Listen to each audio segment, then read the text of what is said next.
Welcome, everybody. This is the Committee of the Whole meeting of the Municipality of the County of Annapolis. I'll start with the roll call. District 1. Bruce Prout. Bruce Prout. District 2. Brian Buzzconnell. District 3, Alan Parrish. District 4. Claude Bardo. District 5. Lynn Longmire. District 6. Sal. All right. Councilor Morrison has indicated he'll be late. District 7. David Hudson. District 8. Michael Gunn. District 9. Wendy Sheridan. District 10. Brad Redden. And District 11. Diane Zell. Thank you very much. Next is the approval of the agenda. There are two other matters to be added on just for discussion. A couple of councilors contacted me last night and this morning. Deputy Warden Gunn wants to discuss the status of the Greywood Forestry Project. And Councillor Sheridan wants to discuss a grant with respect to the Railway Museum in Middleton. These are matters for discussion, not for decision today. And so they would go on as, where are we, 613? 613 and 614? Yep. Is there anything else? Seeing none, I'll ask for a motion to approve the agenda as amended. So moved. Moved by the Deputy Warden, seconded by Councillor LeBlanc. All those in favor say aye. Aye. Opposed? Motion carried. Thank you. I see we have a presentation from Mr. Holland, who's in the audience today at 11 o'clock. So next we'll go to the adoption of the minutes. Minutes of the whole on May 10th. Is there a motion in that regard? No motion to approve. Councillor Sheridan moves they be approved. A second. Deputy Warden seconds. Discussion. Seeing none, I'll call for the vote. All those in favor say aye. Aye. Opposed? Motion's carried. There's no business arising from the minutes. Under new business, information report, reserve analysis, and benchmarking. On that.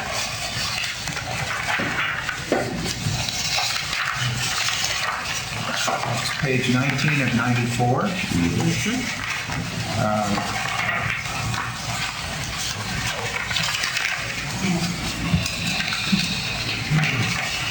This is a report. Is there going to be a presentation at all, or just it's for us to review and ask if there's any questions with respect to the report?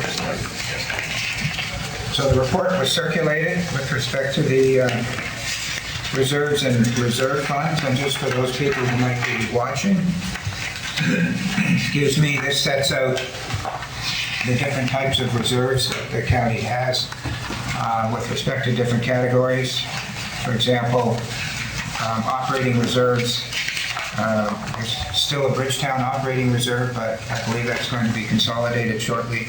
Capital reserve, and then there are special purpose reserves, sewer capital, Bridgetown sewer capital, fire services, recreation, street lights, parks levy, letter of intent.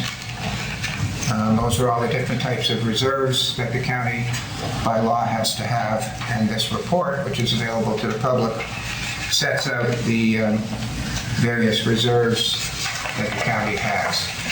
Okay, so I'll start by asking the councilors if they have any questions for staff with respect to the report.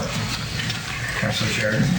Not a question. I just want to make a comment and thank the staff for putting this together. It's very clear and understandable, and I truly appreciate it. Thank you very much.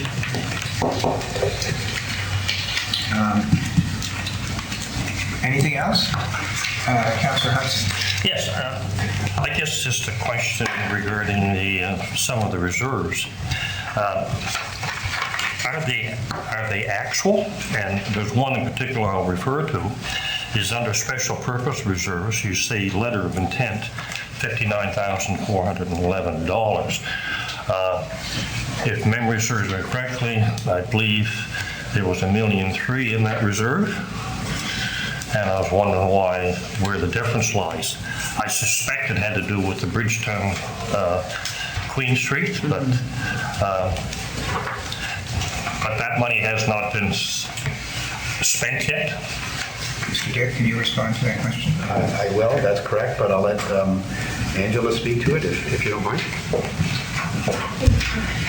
Yes, any committed funds that were previously approved but the project hasn't been completed yet, the committed funds are removed from the balance at this time. Upon completion of the project, it'll be reconciled and only what was spent will be taken and it'll release the rest of the funds. But at this time, they're committed. It was about $894,000 from the prior budget. So these figures do not necessarily represent the actual balance as of today. At this point, they represent what's available. Yes. That has not yet been committed by council. Oh, okay. Councilor LeBlanc, did you have your hand up? Oh, yes, I did. Thank you. I did totally enjoy the presentation of this document as far as the expenses and the amounts that we have. I found that on page 22, what stood out to me was that under municipal reports, right in the middle there, that we were at high risk of 9.9 and went down to 7.31. So we still have a long way to go on this to be able to meet the FCIs for the province. So something we definitely have to keep in mind as far as that goes. Because right now that would cover what was the amount? 2 months that would cover if something were to happen. So we need more than that. And we did make a special effort that's referred to in the following paragraph. The one that you Yes, referred we to, did. that we did add to the reserve Yeah, which by setting the is budget this year. important. Thank you. Councilor Connell?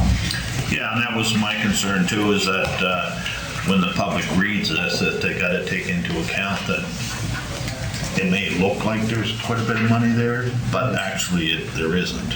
If a disaster came into our county, it would be wiped out in a very short time.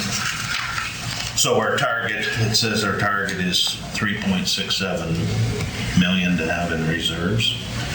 So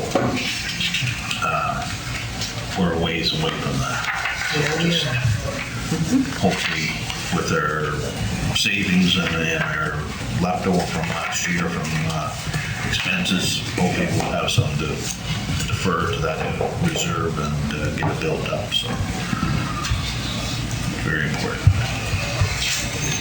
I have a question, Mr. Dick, and perhaps for Angela.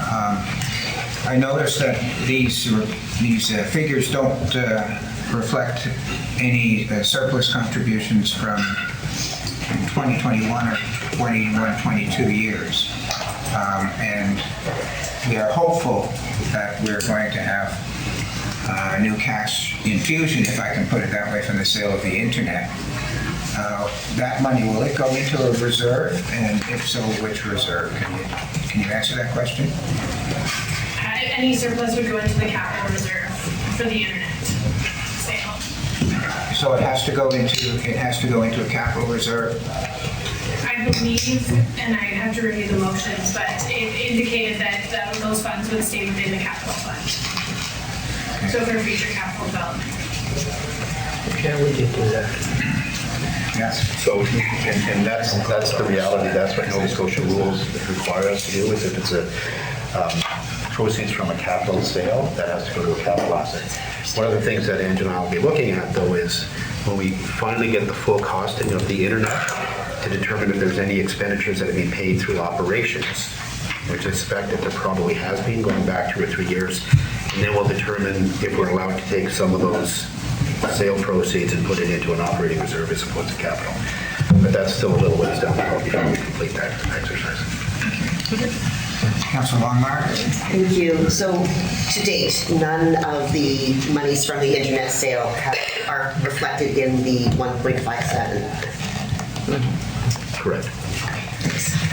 Councilor Hudson? Thank you. I guess I want to get into the weeds here a little bit. Refer everyone to page 21. And at the bottom of that page, and I'm looking at the numbers there, it says a target of 3.67 million. And my understanding of that, that would be 2 months' expenses, if I understand that correctly. And immediately below that, it says that the county has 1.7 million in unrestricted reserves, which represents about 7.31% of the recommended 16.7. My calculations, 1,157,000 as a percentage of 3.67 million is 42%.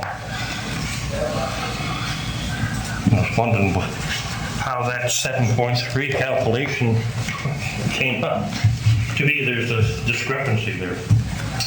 So this indicates that the 1.57 represents 42% of what we should have, of the recommended 3.67 million.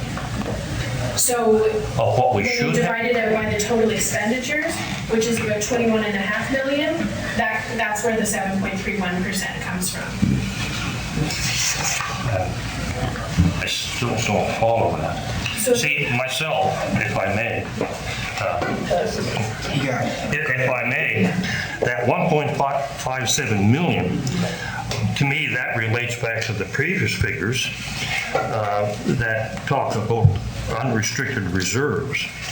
And we have 1.694 in unrestricted reserves. Correct, so the 1.57 million represents the unrestricted operating reserves because we are referencing operating expenditures. Yeah. So the capital reserves were taken out. So there's Bridgetown capital and a regular capital. So the 1.57 million is actually the operating and the Bridgetown operating. Because we are referencing operating expenditures. But the figures are not very far off, right? No. So again, I still can't understand where the 7.31%. Maybe we'll leave that to you and staff to Okay. discuss. No, I just say that this presents a picture that, I'm not sure we're correct, in my opinion, Yeah, Maybe in terms of our reserve position. maybe I can clarify. So what this requirement is from GFOA is saying that based on their modeling, we should have somewhere between 16 and 17% of our operating expenditures in an operating reserve. And if we had 16 to 17%, that would generate roughly 3.67 million in reserves. We only have 1.57, which is not 16%, it's only 7% of what the GFOA has recommended we have. And so this 1.57 is the 43% of what the recommended amount is. So what that really means is that we have to increase it by 53% or whatever the number happens to be. If we were going to follow the GFOA guidelines, we would have to increase our reserves by $2 million. Bottom line is, we need to increase our reserves. I fully understand that. Councilor Bartow? So bottom line is when the dust all settles on monies that are set aside, that aren't spent, reconciled, and the sale of internet money, we're probably going to be in excess of what we require anyway. No. Because those figures aren't reflected in these bottom lines right now. The sale of the internet will be capital, so it won't impact this recommendation of 16 to 17% of our operating expenditures, because that just includes our operating reserves. So that will factor in any operating related surplus from 21-22 will impact it slightly, but not by $2 million. We don't But anticipate can't that. we channel that appropriately so that, the figure that's floating there, it's not earmarked?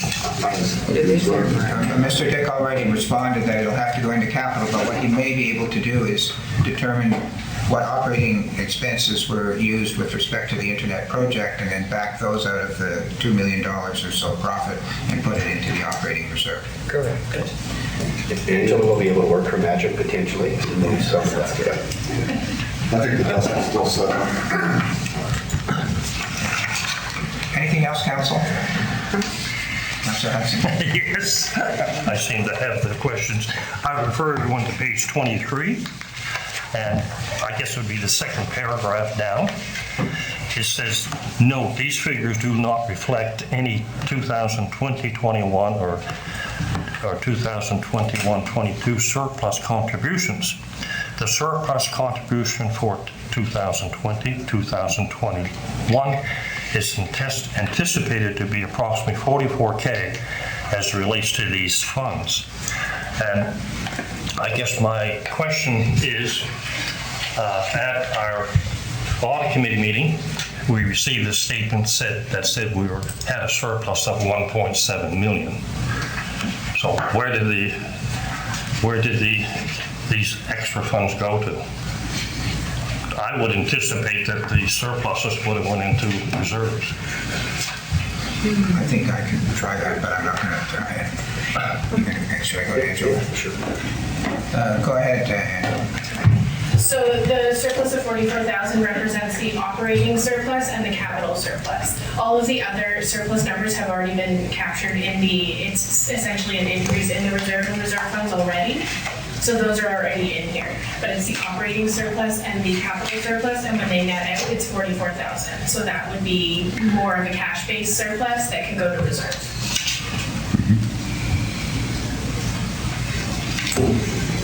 Okay. Yeah, so it's the first two bullets on that presentation for the financial statements. The operating was 347, I think, and the deficit for capital was 305. So we have to offset the deficit by the surplus in operations, and it gives us about $44,000. So you're factoring the capital in there. Because of the deficit, yes.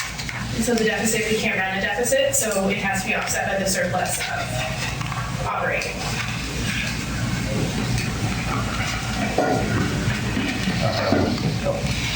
I'll accept that. I don't quite understand it. Okay. Anything else?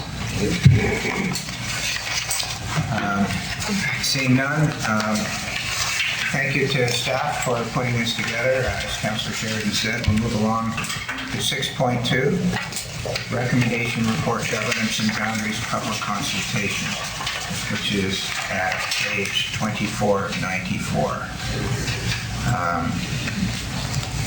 There's a recommended motion here.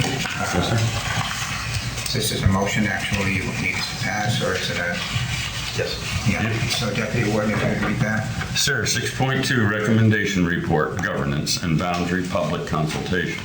That municipal council gather public input by 1, initiating an online survey throughout the summer regarding governance and boundaries, and 2, circulating the same information in a local publication in early September, adding an inbound telephone number to complete the survey, and 3, mailing the same information to all Annapolis County addresses in mid-September, guiding the public to the online and inbound telephone number to complete the survey, in order that the municipality can make a decision on governance and prepare a submission to the Nova Scotia Utility and Review Board regarding boundaries. Is there a seconder for that? Councillor Sheridan seconds. Discussion, Councillor Cotw. When you're mailing out stuff, because I didn't receive anything on the countywide boundary review, because I have a box in the town of Milton. Springfield, same issue. They have a box in New Germany in most of them, or some of them. So staff has really got to concentrate on, trying to get our addresses correct. Because like I say, don't receive anything. And we heard that strongly in Springfield when we were out there, is that they feel like they're neglected at the best of times. So I can live with not getting any mail because I understand I have a box in the town of Milton. But it's very disheartening to go to a community that feels they're more of a part of Queens. And they've reported to us over many, many years. They do feel that way, that they would rather Annapolis County give it to the Apps account because they receive nothing. So there has to be an effort put in to make sure that the mail does get in the Springfield area. Councilor LeBlanc? I guess I will speak for myself and Councillor Prout, because we have the same problem in our district. Some people do have boxes in Kingston, but my people and in subsections on the top of the mountain in South Mountain, they don't receive it, and their boxes are in front of their house, or there's, the safe boxes. So money is going out to be delivered, but they're actually not getting them. So they either fly somewhere into another world or disappear completely. So it's difficult for me, for my district as well as Cotw district, to see that they're not delivered when the boxes are there. So where do they go? Well, thanks for bringing that up for staff. Well, they know. It's consistent. Councilor Prout? And I will say there has been an improvement, a recent improvement, but there are still people who, as Councilor Cotw has said, I had people in my district who have a P.O. box in Middleton.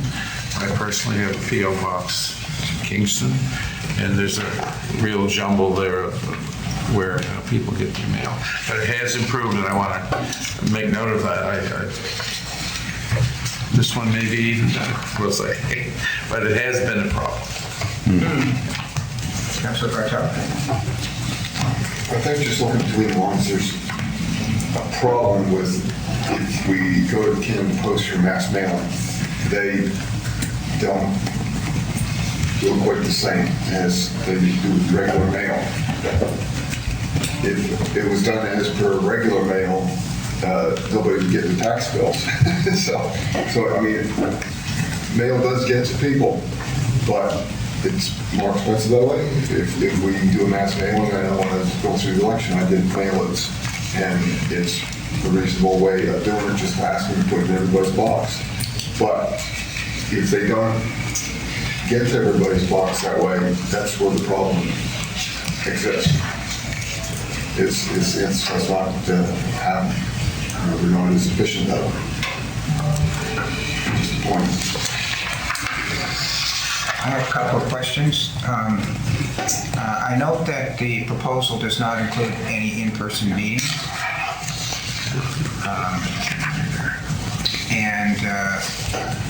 It seems to me that there should be at least one county-wide in-person meeting, if not perhaps three, one for each rough district. I think a lot of people like to have the opportunity to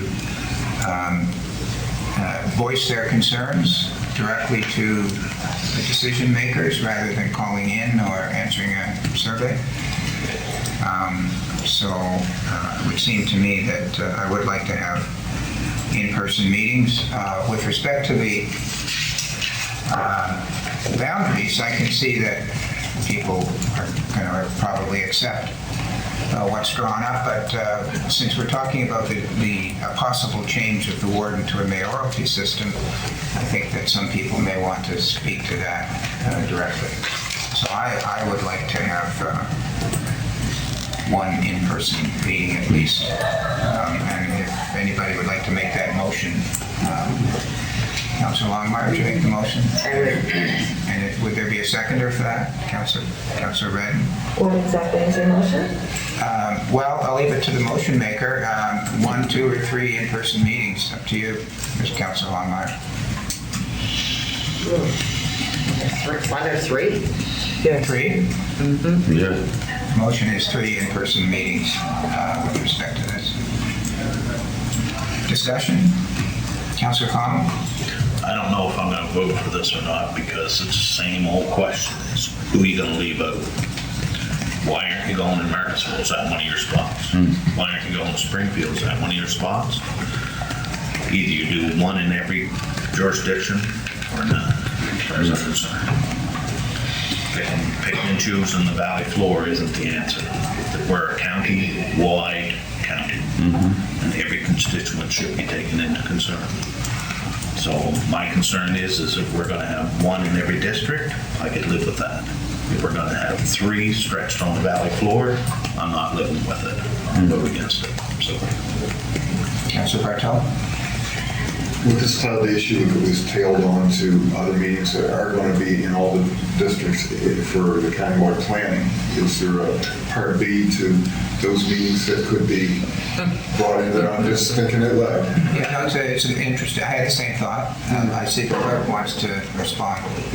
That would cloud the issue. Pardon me? That would cloud the issue, to join it on to other meetings that are taking place. Give it more reason for the Cloud the issue? What do you mean by cloud the issue? There'd be 2 issues. There was already some misunderstanding on the public meetings that took place a few weeks ago on what they were for, and people were maybe misled or weren't clear on what they were going to be when they got there. So by adding a whole other, a public meeting would need to be focused on this issue, just as the countywide planning meetings need to be focused on that matter. Well, be one way and people, we already get the people out as well. yeah, so I'm not averse to that myself, but Councilor Redden? I guess a little over a year ago, we had a meeting in Bridgetown against very early days of Sonley Elementary School, and there was a second issue that was on the Bridgetown community rate? Yeah. I don't even remember what the second issue was, because when we got there, I don't think anybody said anything except about selling the school.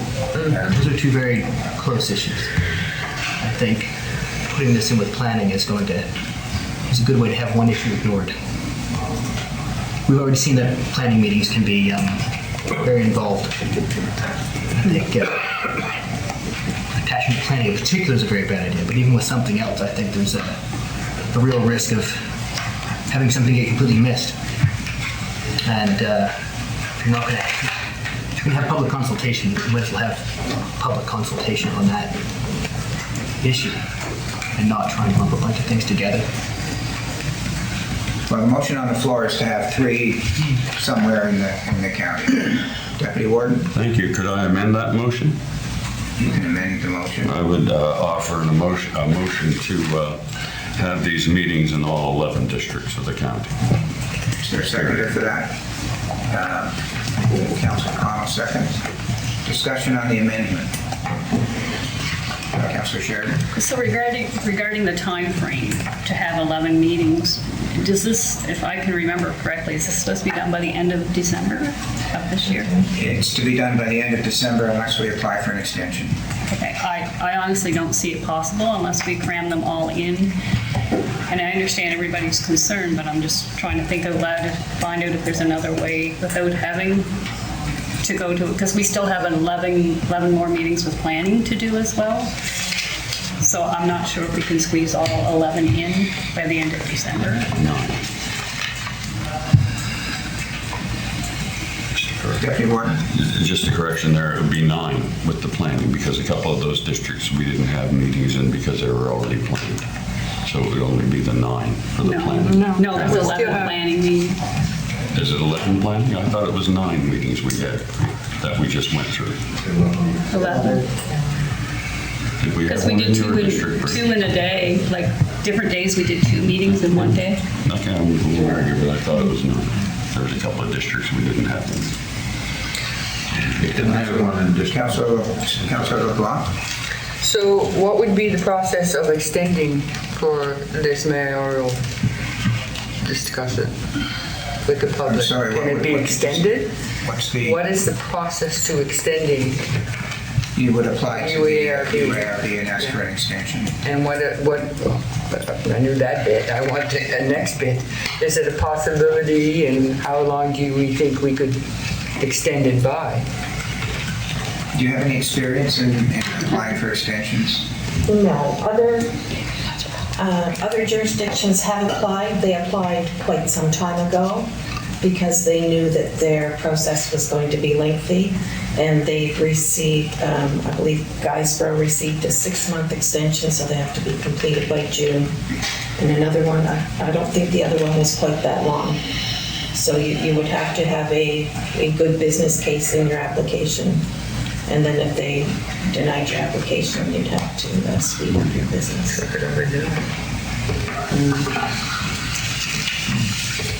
So no matter how you look at it, we're going to be hitting the winter. We know what winter meetings and, people don't like it. Any other discussion on the amendment to have 11 meetings? Councillor Connell.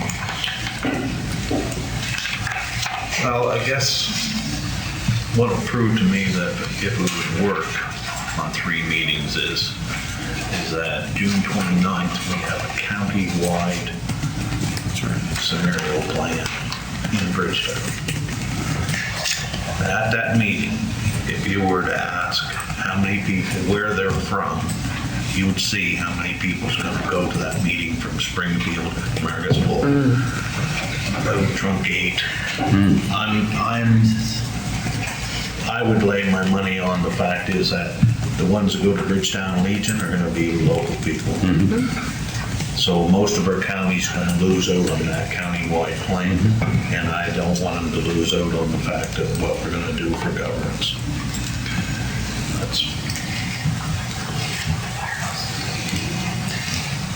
Okay, if I could just make a comment, I mean, we do have all these other avenues for people to express their opinion that are listed here in the motion on the floor. I was just suggesting that we do have at least one ability for people to show up. And my concern was for staff to have to put 11 together. I just thought we should have an in-person meeting. Any other questions? So I'll call for a vote on the amendment to have 11 meetings with respect to the governance and boundaries issues. So the motion, again, the amendment is to have 11 personal meetings on this point. All those in favor of the amendment of 11 meetings, raise your hand. 1, 2, 3, 4, 5, 6, 7, 8, 9. Opposed? Oh. I didn't realize I was alone. I thought I had it. So I think it's 10 to 1. We will have 11. I was going to be happy with 3. Councillor Hudson.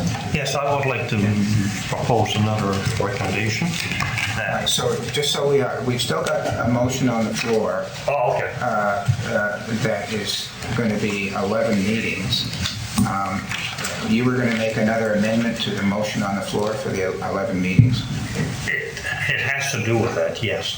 So, if you want to make an amendment to the motion as amended, go ahead. Okay. I guess I'll just make an amendment that we proceed with an application to the UARB for an extension. Okay, I think that's a separate issue. I don't think it's an amendment to the motion on the floor. Okay. So we'll, unless there's further discussion, we'll vote for the motion on the floor, and then you can raise that. You voted. Pardon me? We were voting on the amendment to have 11 rather than 3. The motion on the floor is to have 3 meetings. Yes. It was amended to have 11, and the amendment was approved. Right. So the motion on the floor is to have 11 meetings. We haven't voted on that one yet. Okay. Okay? So the motion on the floor is to have 11 meetings. Any further discussion? Question? If not, I'll call for the question. All those in favor say aye. Aye. Opposed? Motion's carried. Councillor Hudson, you wanted to make a motion? Yes, I just make a motion that we proceed as soon as possible to apply to the UARB for an extension beyond the end of December 2022. Is there a seconder for that? Councillor Connell seconds. And the reason? Pardon me? The reason? Well, I don't know if he has to put a reason. You have to give you have to have a case to the UARB. That you have to give them a reason why you need an I extension. appreciate that, and I'm sure staff will come up with a reason. The reason is we need more time. If I may, again, I'm not trying to throw wrinkles in this, but we're going to make an application for an extension. We don't know when that might be granted. And my concern is what happens if it's not granted? We don't find out until the late fall. Does that still give us enough time to have the 11 meetings? So it's really this is more of a timing issue in terms of getting the 11 scheduled meetings, because if you wanted to ask Linda how much difficulty was planning the 11 that we just had, this is going to be very, very difficult for us to do another set of 11. So maybe we can do them both in conjunction. I don't know if that's contrary to what the motion is, but I wouldn't want to take the chance, I guess, by saying, let's wait for an extension, we don't get one. That doesn't give us the opportunity to have the public meetings. Well, we'll see how it goes. We can put it on the agenda for the meeting in July, see where we are, I guess. We have passed a motion to have 11 meetings on this topic. We can reconsider that, and depending on where we are. If there's a motion on the floor to apply right now for an extension, it's my own view that it's for staff to set out the reason. The reason is we need more time if we're having 11 meetings. How's that? You want to add that to your motion, Councilor? Exactly. Yeah. So the motion is that we want to apply for an extension of time because we're going to have 11 meetings for public consultation with respect to the issue. Discussion? I don't see any. I'll call for the vote. All those in favor say aye. Aye. Opposed? Motion's carried. So before we go from there, the staff will be starting the process of times and dates for these 11 meetings, or we're just going to wait till we get an answer back? The presumption is yes. And that's why I asked the question, does council want us to do it in conjunction with, on the off chance that we don't get an extension? Yeah, that's the worry there. Well, Councillor Bartow did raise that possibility. It wasn't picked up, but it wasn't denied. I'll just leave it there. I have just a mechanical question. There's a phone in, people phone in. How's that going to work? So it would be a similar process as the online that shows that you've got in your package. If your choice, so it would be to choose warden or mayor, and depending on which you chose, you would have a selection of what your preference is for the number of districts. Is there a person on the end of the line that you're No, talking to? it would be a dial-in. A dial-in? If you choose warden, then you would get to pick from these three. You'd hit- If you choose mayor, you would get to pick from those three. So it's like, if you want this, hit 1, Right. or hit 2. Something similar. I see. Yeah, that's still being worked out right now. Just like the voting system. All right, anything further on this point?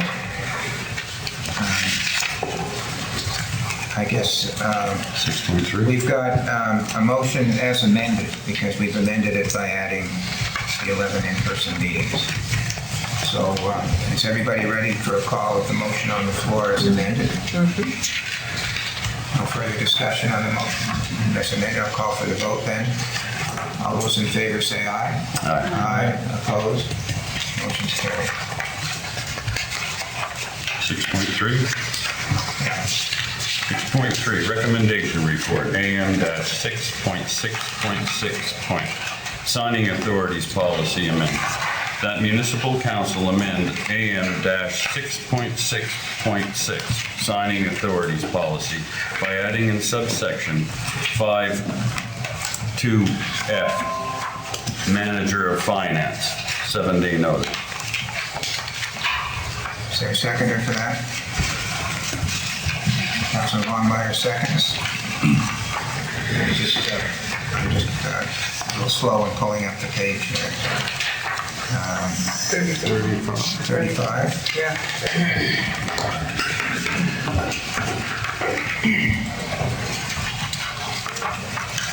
Any discussion? Councilor Hudson? Yes, I'd just like to know what the current practice is. Do you, as warden, sign all checks? I would say I sign 99% of them, and then usually Ms. Campbell sits with me and signs them. Sometimes when I see checks, I pull them out and have a discussion with Mr. Dick, and he would be the second signer.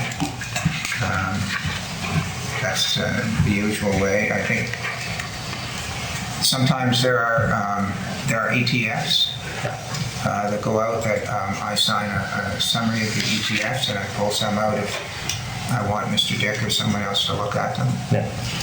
I guess I just asked that question just from this perspective. I guess your role as warden is to monitor the affairs of the municipality, and if you're not signing checks, I think that authority is diminished or is lessened if other people are signing checks. You mean I said 99% because there's always an exception. There may have been, when I said 99%, sometimes there are wire transfers that I don't have any involvement with because I don't send a wire transfer. They go from bank to bank.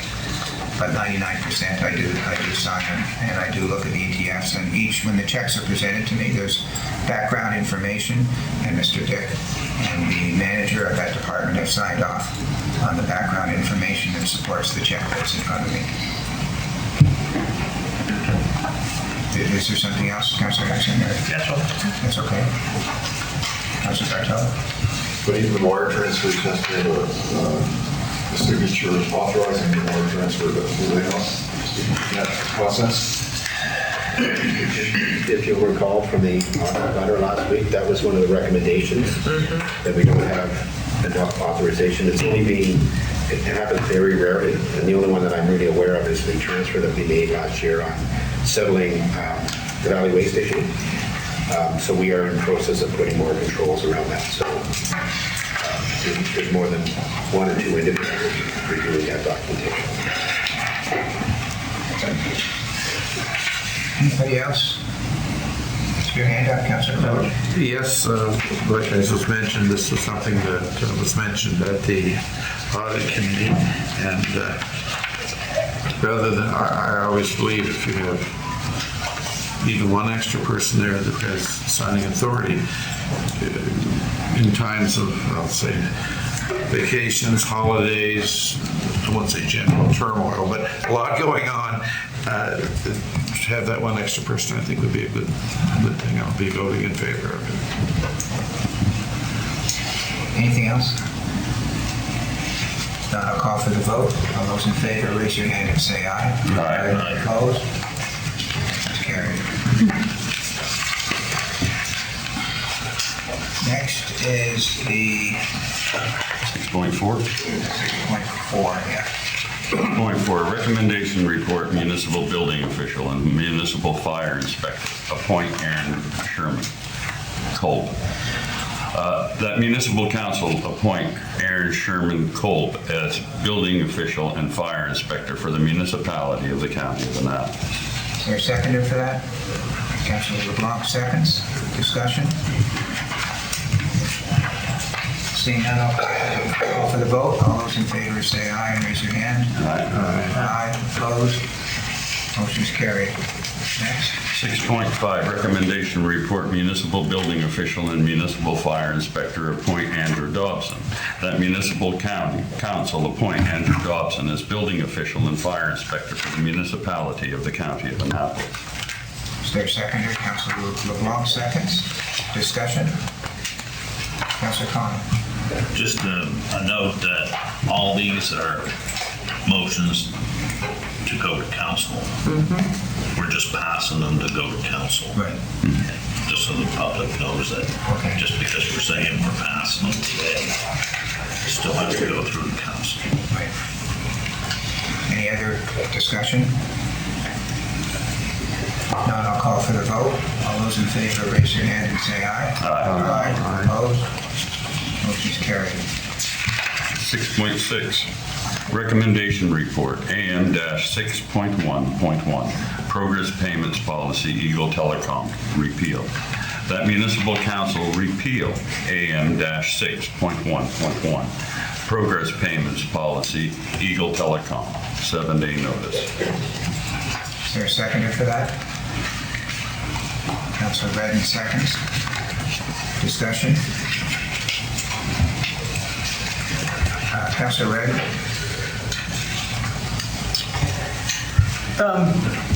So we're completely done with Eagle, the build and everything's all been transferred over? This just doesn't. I think you're moving to the same question I had, but would staff answer Councilor Redden's question? So on sale of the internet to Xplornet, the agreement that we struck with them is that they're now responsible for paying the balance of what was to be completed by Eagle. They will in turn invoice us for those Eagle expenditures. So we will be paying those once we present it with invoices from Xplornet. Okay. That was.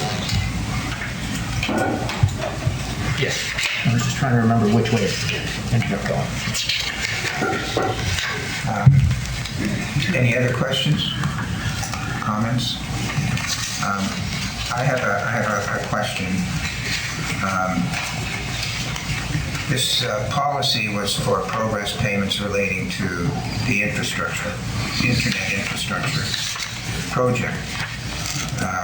But we're still making payments, don't we still need to, do we need, I don't know why we needed a policy in the first place, to be honest with you.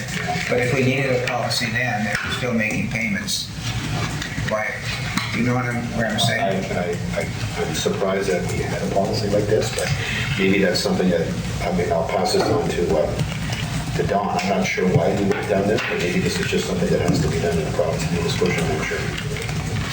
Ms. Campbell, can you explain why we needed a policy in the first place to make None this? of us understood why we needed a policy in the first place, including the auditors, and that by basic knowledge. Okay, then I'm going to be quite in favor of this. Okay, but I did have a follow-up question. So as I explained, Mr. Dick, Xplornet is going to pay Eagle when Eagle provides invoices for the work they do to complete the project. And then Xplornet sends us, pays Eagle, and then sends us an invoice for that payment. Do we, in the past, we had Hatch review the invoices from Eagle. Do we have ourselves any check on the work that Eagle's done that we are paying Xplornet for? We don't, because we don't own the system any longer. But what we did specify in the agreement is the maximum we were paying was the amount that previous council agreed to pay Xplornet, and that's actually embedded in the contract with Xplornet. So we won't pay anything further than what had been agreed on. Okay. Any other questions? Okay, I'll call for the vote. All those in favor, raise your hand and say aye. Aye. Opposed? Motion's carried. Next.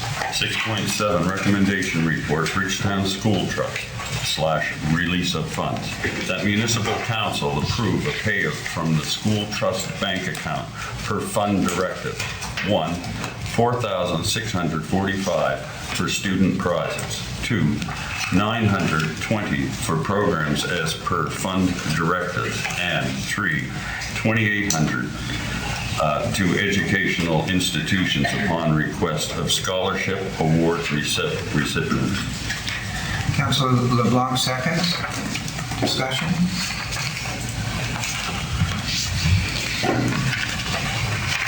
Councilor Redden. So I had a question posed to me way back during the election about students who reside in this county but go to school outside of the county and whether they're eligible for various scholarships the county offers or funds. And at the time, I had no idea whether they were not. And I was wondering if somebody around here has a quick answer. Can anyone on staff respond to that? I can't answer the question, and I'll defer to Angela if she can. But again, the terms of the trust are what we have to abide by. So if the trust allows it or doesn't allow it, that's what we'd be following, but I can't answer that specific question. I understand it's a bit in the weeds, but. Angela, would you know the answer? My understanding is it's just those who attend the school in Bridgetown. And then funds were raised at school at that time. And they went to the town of Bridgetown at the time to hold and distribute the funds as requested instead of the school holding the funds. So that's the extent of my knowledge on this trust, but it's specific to that school. Thank you. Councilor Morrison? Thank you. My understanding is these are not county items. It's not the county giving out the money. Oh, right, because they're Bridgetown. funds and trust. Yes. Okay. Any other comments or questions? Seeing none, I'll call for the vote. All those in favor, raise your hand and say aye. Aye. Opposed? Motion's carried. Next. 6.8, recommendation report AM-2.7.9, COVID-19 proof of vaccination policy amendment. That municipal council amend AM-2.7.8 COVID-19 proof of vaccination policy as circulated. 7-day notice. Is there a seconder for that? Councilor Longmire seconds. Discussion? Deputy Warden? Thank you. And I'd like to be able to get through this. I have 3 points about the proof of vaccination policy and the proposed amendments. 1, the recommendation report amending 2.7.9 COVID-19 proof of vaccination policy cites that the policy needs to be in keeping with the best practice in Nova Scotia and some municipalities. The best practice is currently being employed by the province of Nova Scotia as of March 21st. Includes the removal of vaccination mandates, special distancing mandates, mask mandates, and gathering limits. They have kept some restrictions in place for medical and health facilities, but even some of those have been lifted since March. For the past 12 weeks, nobody entering or doing business in Province House is required to be vaccinated. Furthermore, the province has worked to rehire over 1,000 government workers who were unvaccinated and put on leave, and are now in negotiations regarding recompense for lost wages and stress. In short, our proof of vaccination policy is not in keeping with the practices of the province. 2, the proposed heightening of the county's COVID-19 proof of vaccination policy claims in section 5.1 to be in accordance with Nova Scotia's COVID-19 immunization plan. I appreciate that the province's COVID-19 immunization plan has been a moving target all along. But as of last night, there are absolutely no mandates, no requirements for vaccination, except for some healthcare circumstances. Certainly not for municipal operations, who were not mandated by the province to have vaccination requirements in the first place. So no, this document is not in keeping with current Nova Scotia COVID-19 immunization plan, which makes suggestions for what people might choose to do and does not prescribe specific actions or mandates. 3, a third aspect of the county's proof of vaccination policy that I'd like to raise is from section 5.3, which outlines that the employer recognizes that it has a duty to accommodate employees who cannot receive the vaccine for any reason protected by human rights legislation. In a brief description of human rights legislation, we have 2 documents that protect us in Canada. One is Human Rights Act of 1977, and the other is the Charter of Rights and Freedom of 1982. Both of these documents exist to protect us from discrimination. Briefly, discrimination is described as treating a person or group differently especially in a worse way, from the way in which you treat other people. According to the Human Rights Act, Part 1, under proscribed discrimination, subsection 7, addressing employment. It is a discriminatory practice, directly or indirectly, to A, refuse to employ or continue to employ an individual, or B, in the course of employment, to differentiate adversely in relation to an employee. We are not allowed to make working for the municipality an exclusive club. We are not in a state of emergency. And in a time of Roe versus Wade, I think we'd be a bit more aware of the damage a government body can do when mandating what a person can and can't do with their bodies. If this document and the amended version continue to be in use in our county, we are overriding people's human rights. Simple as that. And we are setting ourselves up for a charter challenge, which is a significant bad press move and enormously costly. In conclusion, we already know that Warden Parish's discussion with municipal affairs that they have nothing in place to support this kind of policy at the municipal level, and that any human rights or charter challenges that result from this kind of policy are entirely the responsibility of the municipality. It's not in keeping with any current practice at provincial level, and vaccinations are no longer mandated for employment. The COVID-19 immunization plan does not even require mask wearing and social distancing. The assumption that increasing requirements for the county's COVID vaccination policy is following provincial best practices or requirements is wrong. So do we really want to wade into maintaining and ramping up a policy that violates people's human rights and sets us up for a charter challenge? The province says in its press releases since March that it's your choice what you do with your body. Whether you mask it, inject it, stay 6 feet away, or whatever you feel is the best practice for you. But there is a serious problem if, at the municipal level, we think we should override human rights legislation and require more shots for our employees. I understand that people are fearful and want to anticipate what may be coming, but the bottom line is, it's my choice what I do with my body, not yours. You get to choose what happens to your body. But if we continue to head down this direction, I believe we'll be facing more costly court cases. That's why I made the motion last month to remove this policy altogether. Thank you. Councilor Morrison? Thank you.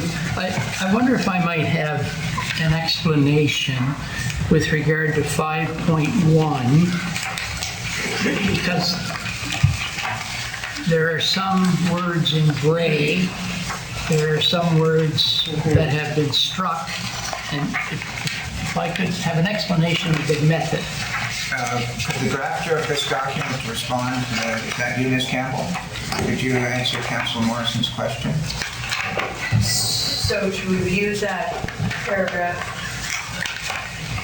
that county requires all added counselors and employees to be fully vaccinated, struck out, removed from the paragraph, have both injections of one of the recognized vaccines against COVID-19 added in accordance with Nova Scotia's COVID-19 immunization plan.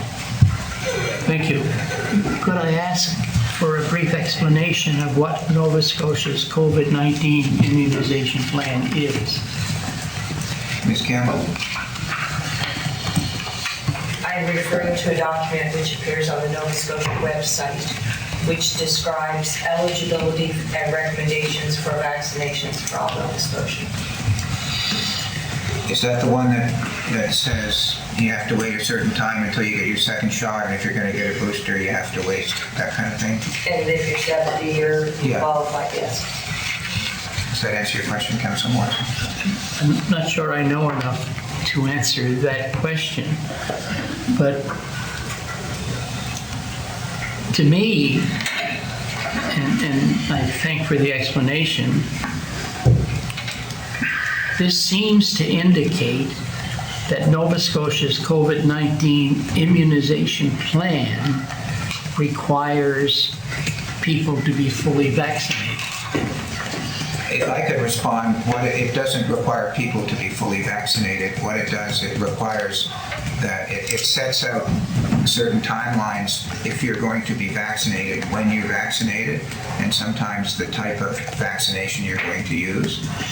So if you're over 70, for example, you can get a second booster shot if you've waited a certain amount of time.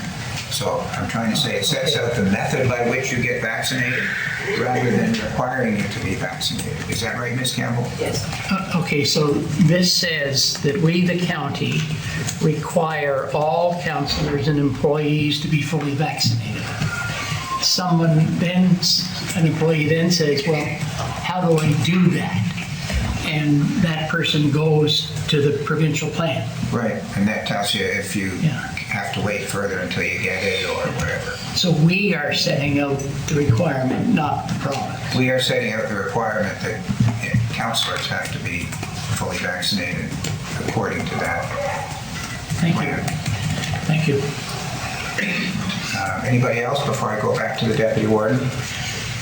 Councillor Bartel? It's kind of disjointed there, but in 5.3, it elaborates as to if you aren't, it's kind of saying, want to have everybody vaccinated, but if you're not, there's some protocols involved. I believe that's right.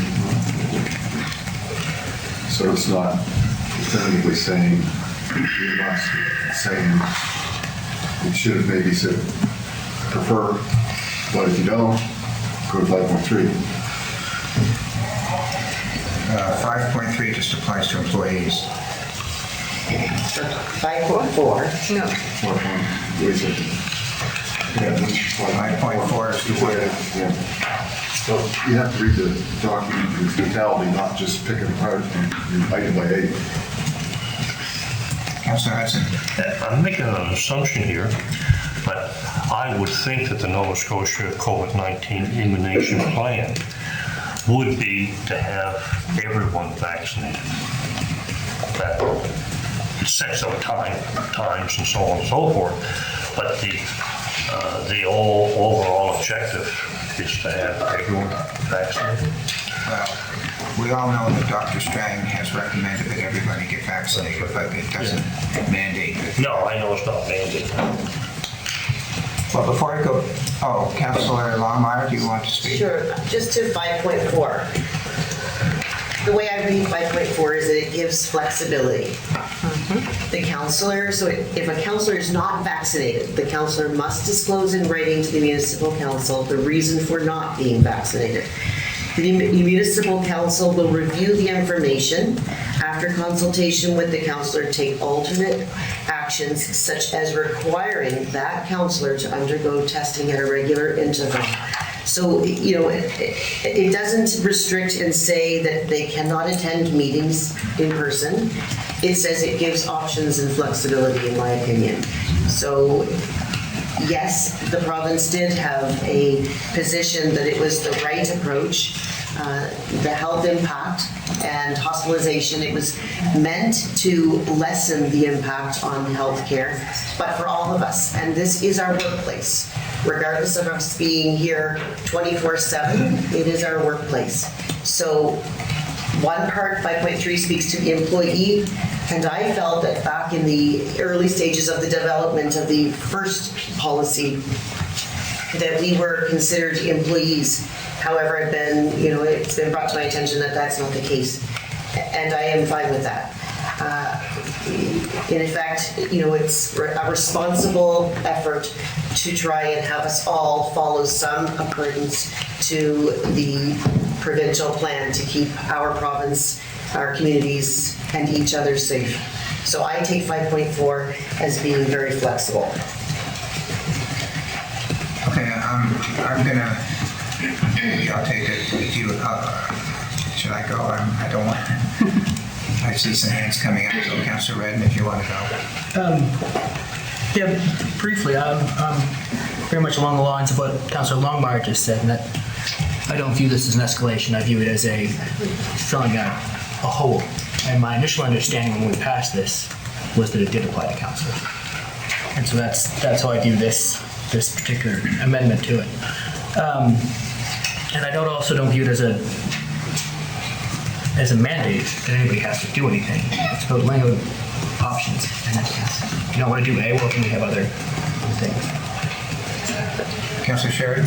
Well, I'm just wondering if there's a little bit of confusion on if this does protect the county. I'm just wondering if we should send this to our solicitor to have it reviewed and then bring it back before we send it to council, just to be sure that there's no pending lawsuits that may be applied to our policy.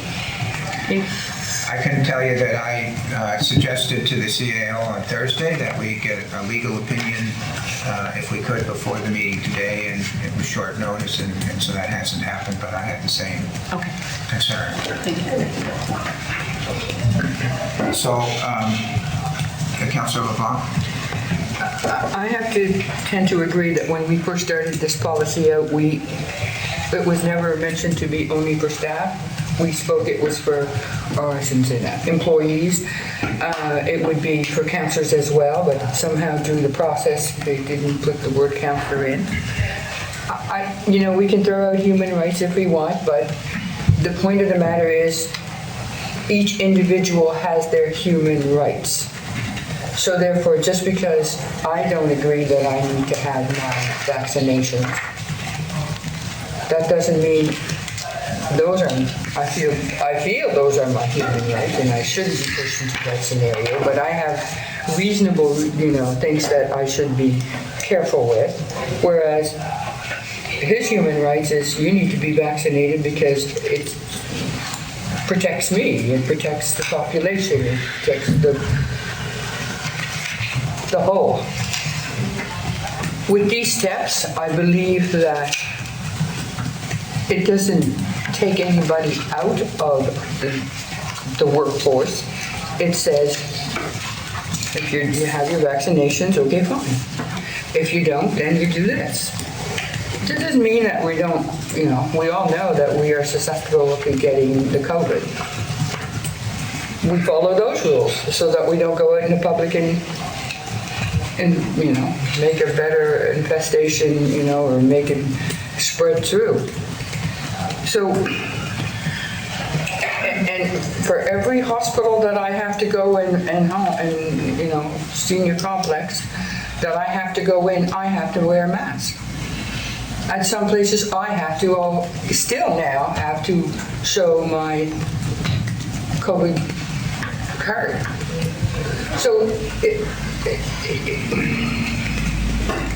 it's a protection to the whole, but we have things that, those that can't have vaccinations, we have certain steps that they can take. That's the way I looked at it from the beginning, from when it started, Dr. Strand putting it in. So, this is a stress on everybody, one way or the other. So therefore, we have to do the best we can to help out each other. Never mind about which way you think about it. That's my personal opinion. Thank you. Well, I thought about this a lot, and so I'm gonna pass the chair over to the deputy warden while I give my view. First of all, I want to say, I think vaccination is very important. I think everybody should be vaccinated.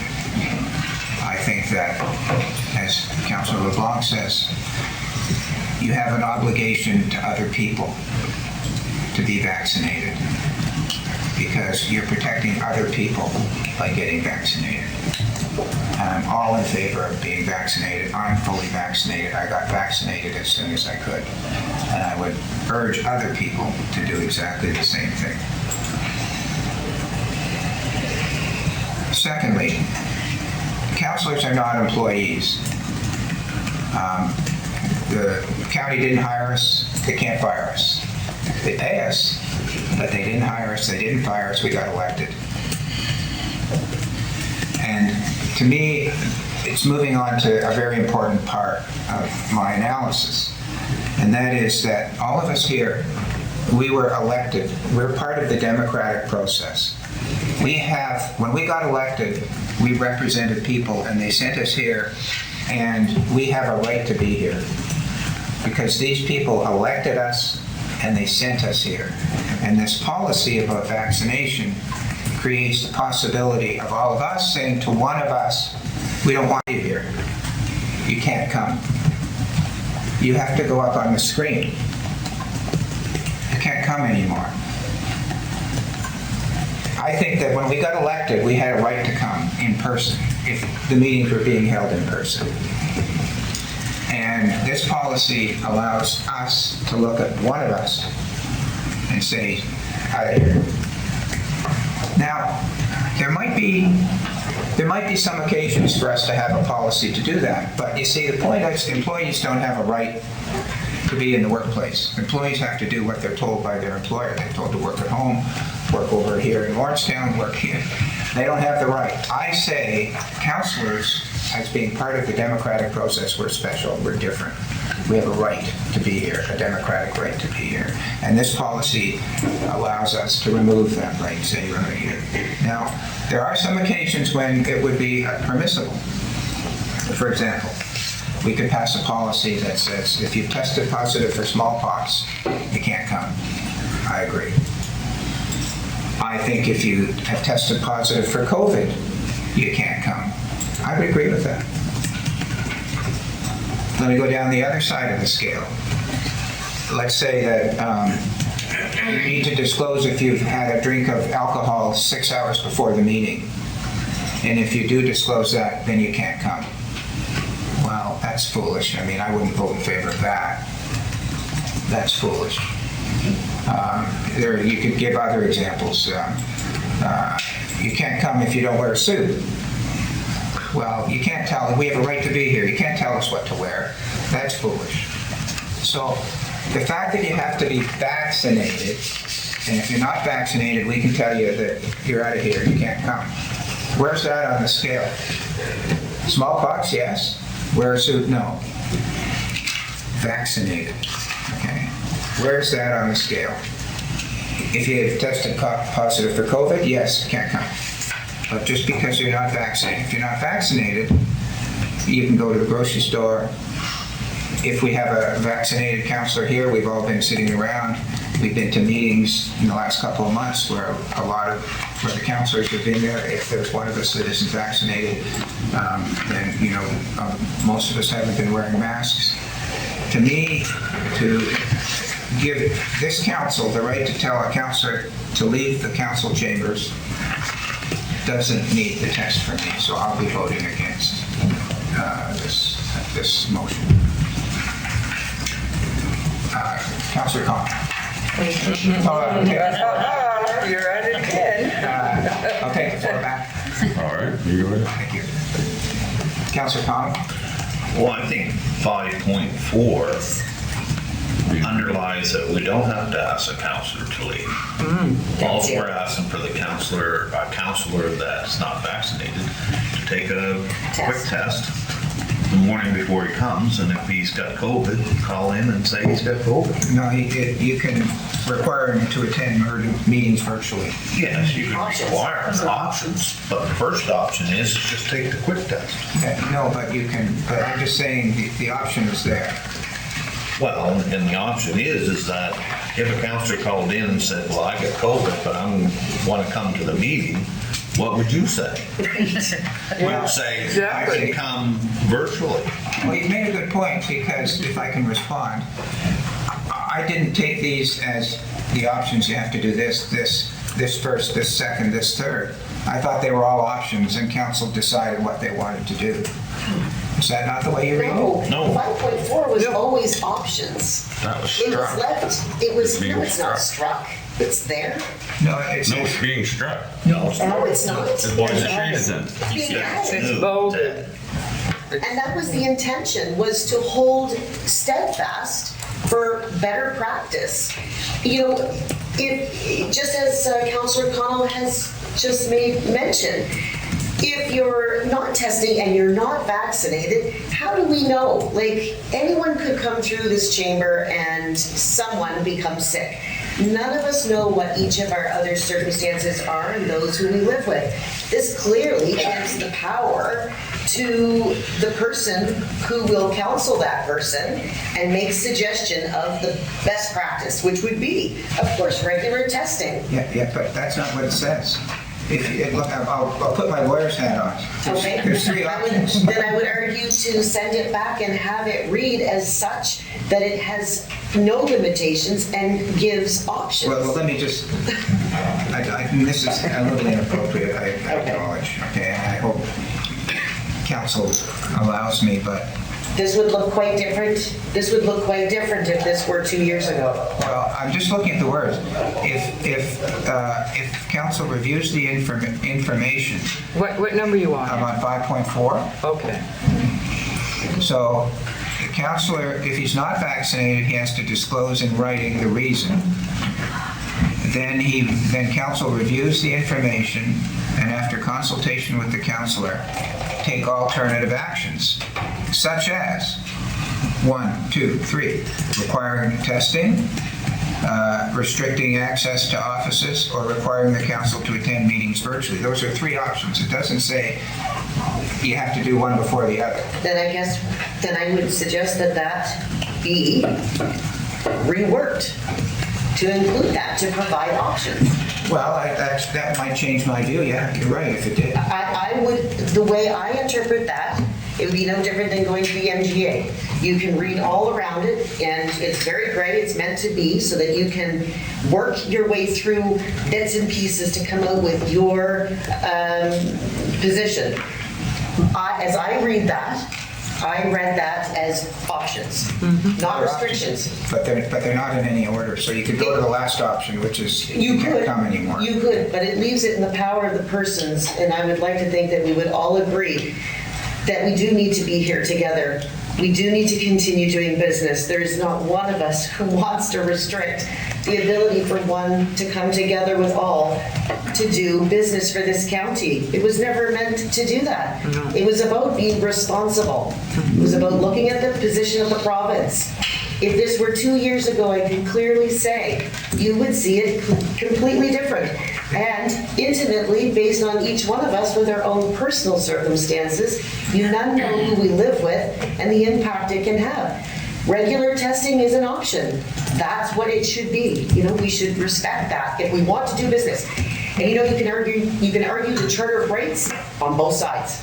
Just as Councillor LeBlanc has said, would it stand?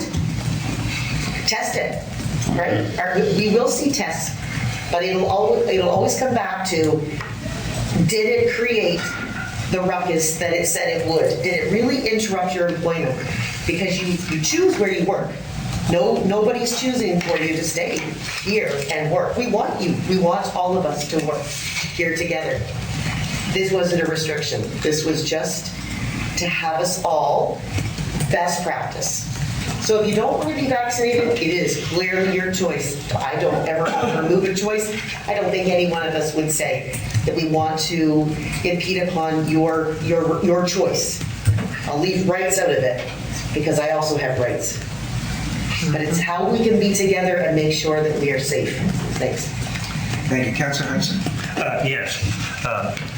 I guess just further to what Councillor Lomar just said, I would refer to another section on page 51 that's under compliance. It's 6.3. And I believe it basically says, to some extent, what 5.4 says. It just says that the council follow all alternative measures, such as. Okay.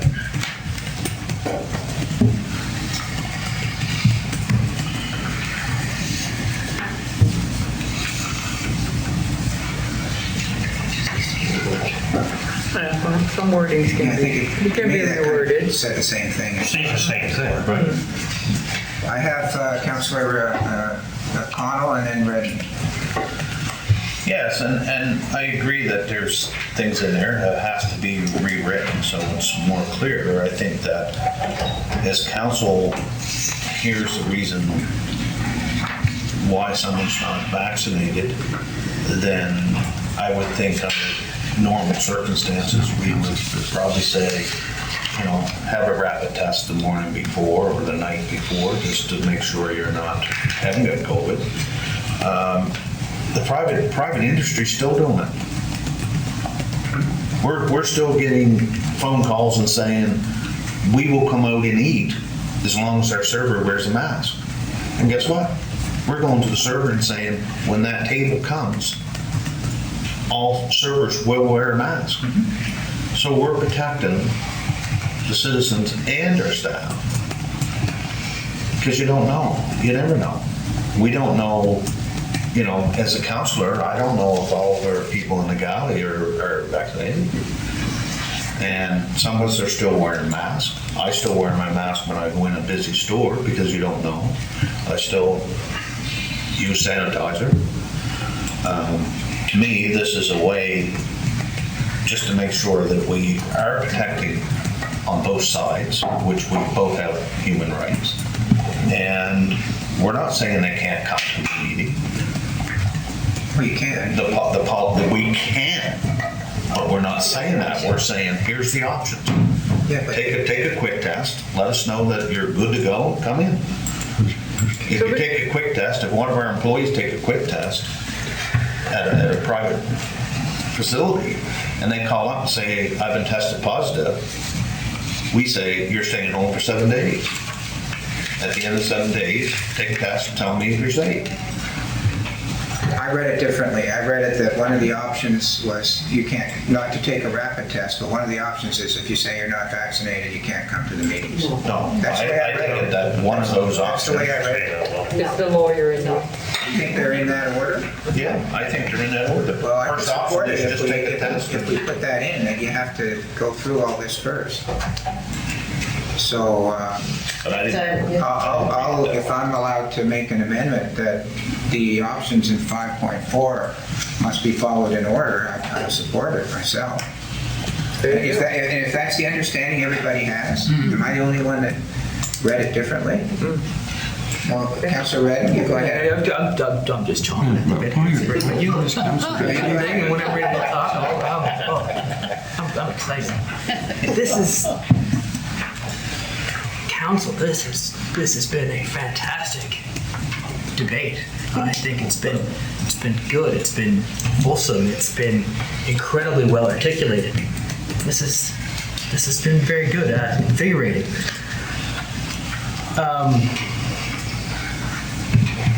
So, my friend, the way I read this was the very critical "such as" in line 4 of 5.4, in that these three items were examples of what could be done, and not anything. Order is arbitrary, and we don't even have to do one of those three. We can do something that is akin to them.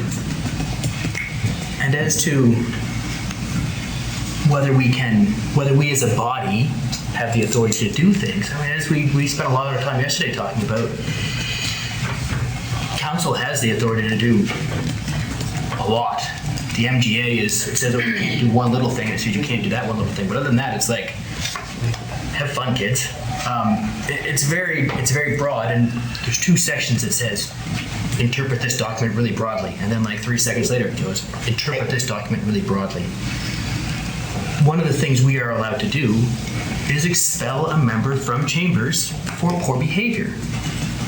And it doesn't say anything about what expected behavior is or anything like that. It just says poor behavior. So frankly, if I show up here and maybe not one drink, but if I show up here and I'm intoxicated, kick me out, please.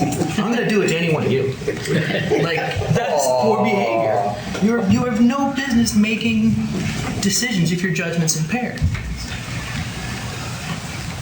But I'm getting off topic. So, I mean, my personal view on vaccination is I want it there for my own safety. But you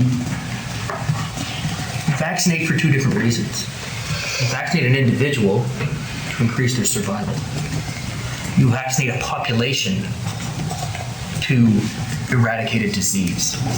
You don't eradicate the entire, or vaccinate the entire population of Canada to keep individuals alive. Like there are different reasons to achieve different objectives. I don't know if I've explained that very well, but so I really understand and have a great empathy for anybody who doesn't want to have a vaccination, especially this one that was rolled out while still in experimental stages. It has passed all the appropriate government approvals as any other vaccination has. I know what my child is like the day after he gets vaccinations. I know what I felt like the day after I got every one of these shots.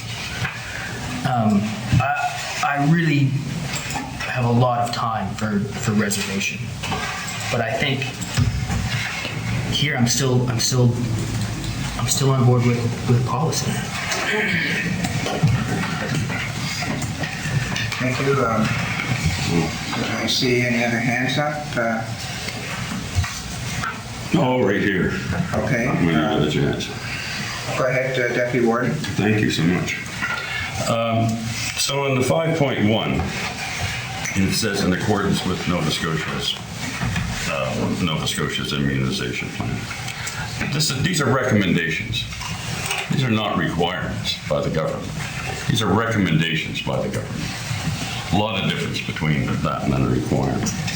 There's another thing that I want to point out in 5.3, and it says the employer recognizes that it has a duty to accommodate the employees who cannot receive the vaccine for any reason protected by human rights legislation, such as physical disability or religion. But they forgot a word before religion, and that's conscience. That's written in there. And as it reads, is as physical conscience or religion. I want to go up to 5.4. Now, the way I've read this document all along, I thought they were striking everything that was highlighted.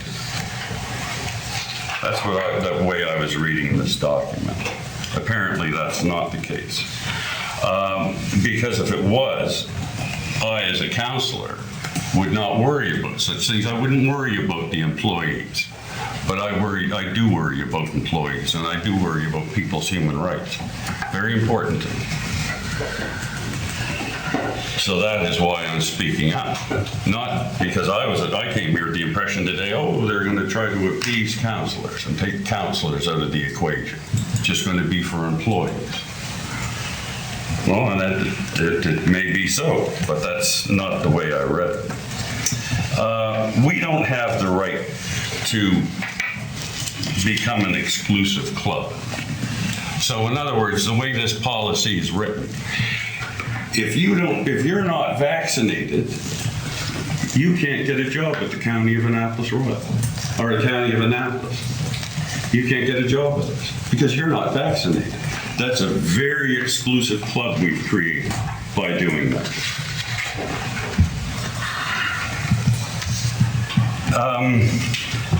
They mentioned about, we're all in here working together. My God, do people go to grocery stores?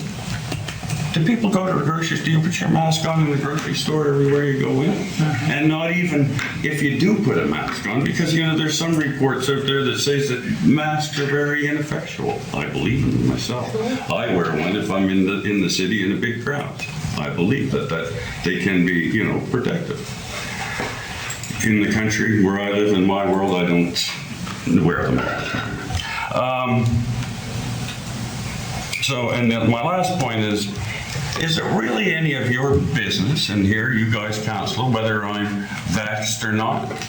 I can stay 6 feet away from you. You know, I can, not talk to you, get up in your face and the rest of it. I don't have a problem with that. But whether I'm vaxxed or not, is it your business whether I'm vaxxed? How is it? So, is it not my body? So, I don't get it. I don't get it with employees, that we would be forcing employees to get a vaccination. I don't get it. I don't understand the exclusivity that you're trying to create here in your employees. I'll stop there. Thank you.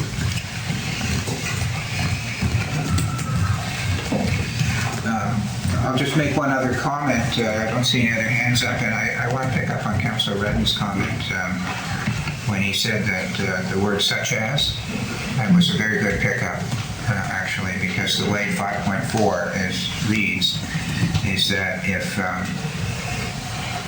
a councillor discloses that he's not vaccinated, then council can take alternative actions. Period. And then it sets out some examples. One of this is you have to attend by video conferencing, but it could be anything else. I just think that's pretty tough to do it. So like I said, if it was stayed out in order that you have to take a test or something, then I'd be getting closer to agreeing to it. But if it just leaves a carte blanche for council, if you're not vaccinated, do what they want to get, it's a little difficult. So unless there's something else, I'll call for a vote. Right here. Deputy Warden, last If I may. comment. Thank you. Last comment is, council meetings are legislated to be open to the public, whether you're vaccinated or not. That's the way it is. Council meetings are open to the public. We have put in place where you can't come into the building unless you're vaccinated. That was put in place. Never challenged yet, but it can be. But these council meetings are open to the public whether you have a vaccination or not. That's just the way it is. Thank you. And now I'll stop and get your question. Councillor Longmire, last word. So I would ask if we could send this back to have 5.4 reworked to show the flexibility in the options available to persons who are not vaxxed. So what reworking do you want? Do you want, instead of leaving it wide open, such as, Yes. you might say the following are allowed, and it would be in order, 1, 2, 3? Correct. Is that what? Yes, and such as can be interpreted by the reader.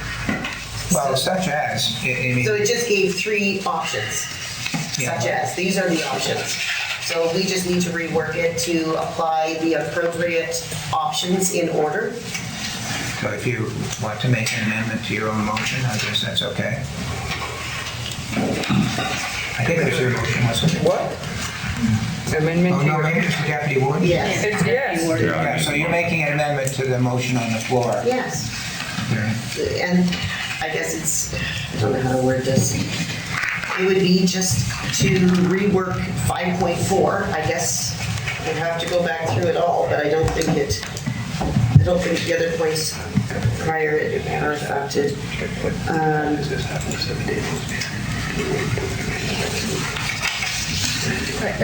We'll do it for next council.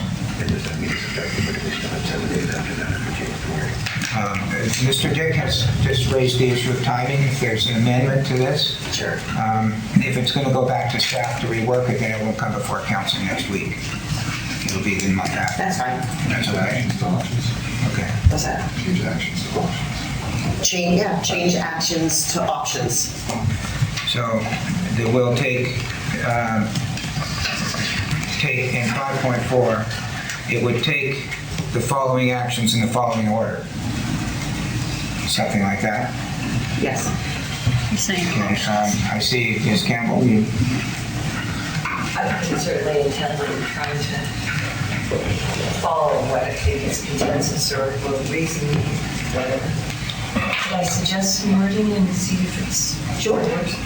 So 5.4, in the 4th line, actions such as requiring the following options, bracket, in order, semicolon, and then do a bulleted list. No, you can't have the word such as, because that means you can still do anything. Including the following options? No, that doesn't work either. Just the following options, Take the following, following steps. after consultation with the counselor, take alternative actions as follows, in order.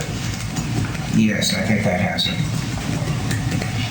So provide the following options.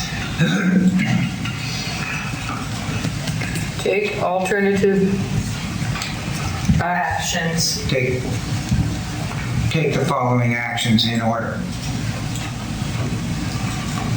the following actions in order. Okay. If that has enough a day's notice, okay, I can bring. I think there's some other sections in there that you might have to make conform with that. So there's an amendment on the floor to make that amendment. Is there a seconder to that? Seconded by Councillor Sheridan. Discussion on the amendment to make these things, to restrict the options to the ones listed and to make them in the following order. That's the amendment. I don't see any hands up, so I'll call for a vote on the amendment. All those in favor say aye. Raise your hand. Aye. Opposed? The amendment is carried. Unanimously. Sorry? Unanimously? It looked like it. Yeah. And so we have a motion on the, I guess the motion wasn't just to amend 5.4, it was to amend it and send it back to staff and bring it back. Wasn't that the? Okay, so when you're calling a question, you have to be Yeah. specific in what your question is, or what the motion is before you call the question. That was my fault, my mistake. So right now, What was just passed was a motion by Councillor Longmire, seconded by Councillor Sheridan, to restrict options to the ones listed and place them in order. That's what was just carried unanimously. Restrict? So maybe I'll entertain a motion to refer the matter to staff and make the amendments as suggested in the last motion and bring it back to council. Would that be appropriate? You can So that would be to, you can refer to staff to bring changes back to committee of the whole. would you like to make that motion, Councillor Longmire? Yes. And Councillor Sheridan, would you second that? Any discussion on that? Councillor Connell? I would hope, no matter if you're vaccinated or not, if you're feeling ill, that you would do a rapid test before you come to this council chambers. Common sense comes in very small bottles. You know that. But I would think that we would have enough common sense to do that. I agree with you, and I think we all agree with that. Yeah, is it on paper? Yeah. There's a motion, any other comments on the motion to refer this to staff to make those changes? Seeing none, I'll call for the vote. All those in favor say aye. Aye. Opposed? Motion's carried. Well, I want to thank council for that, and I echo the words of Councillor Redden, a difficult topic and a good debate. Thank you for that. Councillor Hudson? This going back to council, is that, or to staff, does that also include 6.3? Yeah, it's a rework of to be consistent with what council has directed. All right, looking at the clock.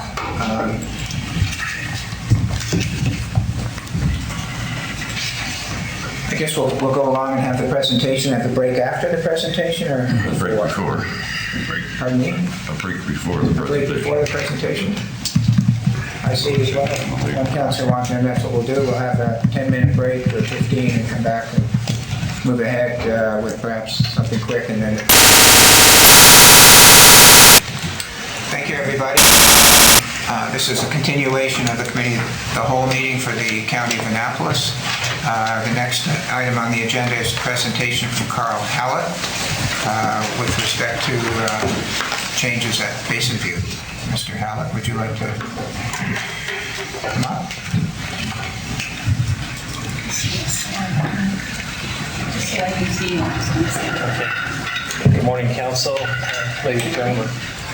First of all, thank you for the opportunity to make this brief presentation. I've sent the documents a week ahead. I'm going to refer to them in brevity because I've been often accused of being verbose. So I've got to curtail that. So I'll give you a brief synopsis of where we are with the facility. It's been almost a year since we've taken possession. And we have spent significant time diagnosing best efforts to bring this back to life. And we're there. We believe we're on the right path at this point. It's very limiting to bring a 51,000 square foot facility back to life in a very small community. And trying to address the needs that the community want to see addressed in that facility, but we're predominantly in that place. Having said so, I should say that we have spent a lot of time figuring out what's the best business model for this facility. At first, we had individuals wanting to rent the facility, but unfortunately, they wanted to go back, it appears, to the model that had already been put out there, where the county subsidizes most of the business costs to have the business sustained there, which we know wasn't a sustainable model. Having said that as well, we had hoped to work out an agreement with the YMCA to move forward. It became evident in the discussions from the offset that they were fixed on the model they had, and they were simply looking for someone that would take over supplying the money to operate. We had asked significant hard questions on the finance side that went unanswered, and I'm willing to answer. Therefore, we had to abandon that model quickly, and we did. Now, having said that, at the current place where we are, we have just finalized permits for the restaurant lounge upstairs. We're about 2 weeks away from inspection on the store side. We have an agreement in place with a retailer out of Ontario, a grocery outlet format, because we did some market survey research in the area. There was a desire to see a retail operation back in, but what came to the forefront from the offset was not simply having access to food in the facility, but also to the deals that they were able to get previous. So we looked at a number of retailers. We talked to some of the larger retailers. There was no interest in reviving it. So we had to go outside, and we revived with a small chain out of Toronto under an extension agreement. So we've done that. Where we are now, we've broken up that looks after the upper side of the facility, having the hairdressing facility that's there. We've ordered equipment for that, and that will go to a lease platform to individuals. The Maritime Beauty Association seems to indicate that's the most successful model in rural Nova Scotia, and so we're going to follow that. The last part of our endeavors are on the lower level. The pool area and the fitness area, as it was utilized previous, made up. The YMCA were using about 31,000 square feet of the facility. We've now broken that down so the fitness area is an independent unit. In our studies and working with a fitness operation out of BC, we've come back and with the realization the fitness operation can be a profit center and can be run as a profit center, so we've extracted it from the previous model. The part that we're still stuck on and how to operate it, and we have a number of ideas that we quite frankly wanted to bring the primary to council, is a consideration. We want to reinvigorate the Lifeplex model as it was previous to the YMCA, but just focus on the aquatics as a whole. Not the fitness center would be an independent operator. So in a facility like this, our common space is a large contributor to our TMI. So what we've done is we've mitigated the fitness component is broken down into two areas, and those can be for profit and can be successful. We've done market research on that in the area. There's a lot of interest in seeing that brought back.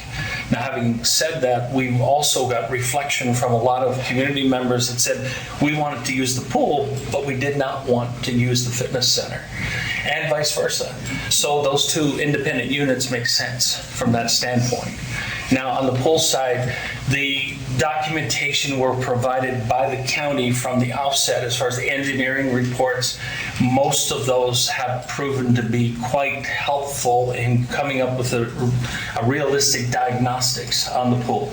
Save the mechanical section, obviously that has not been brought back into operation, but overall, we've had someone look at it and said, from that standpoint, that looks to be quite sound and also well maintained.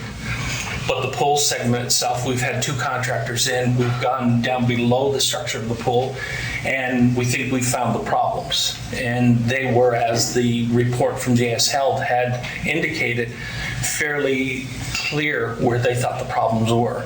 So we now have a repair plan to put in place. We'll require 3 more contractors, and will take about 60 days to do so. And after that's done, that should remedy the problem. We found leaking lifters and broken pipes underneath that made very clear why those voids were present.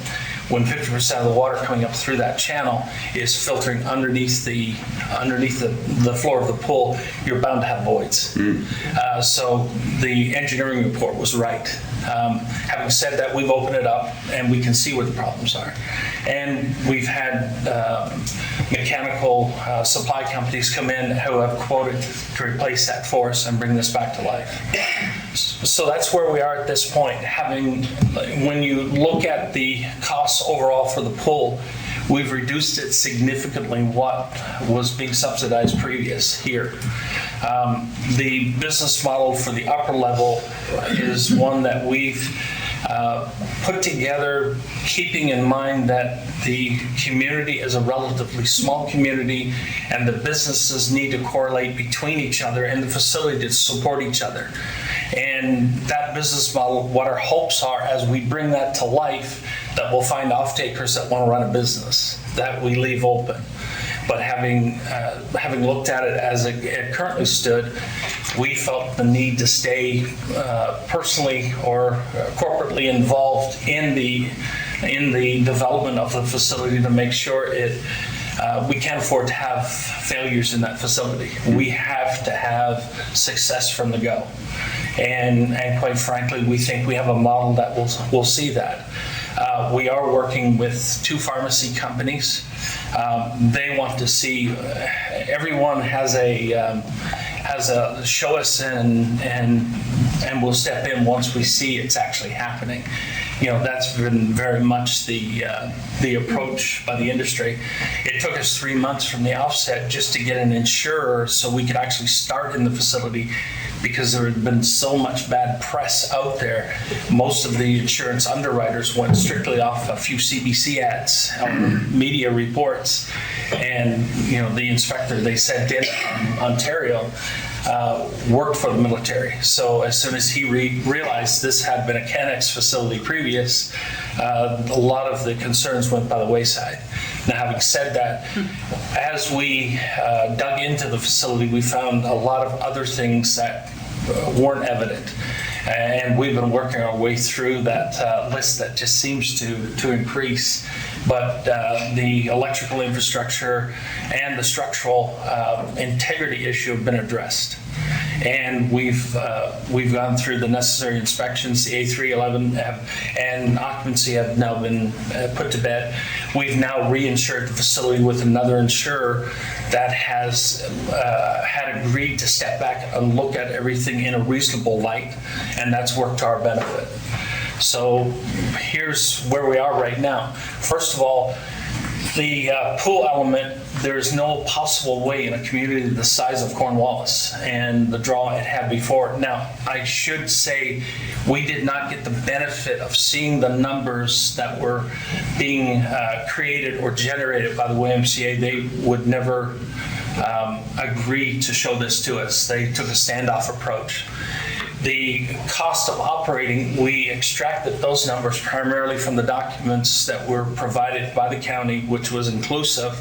And we've also taken an approach to look at best management practices to change some of those, and we've done this.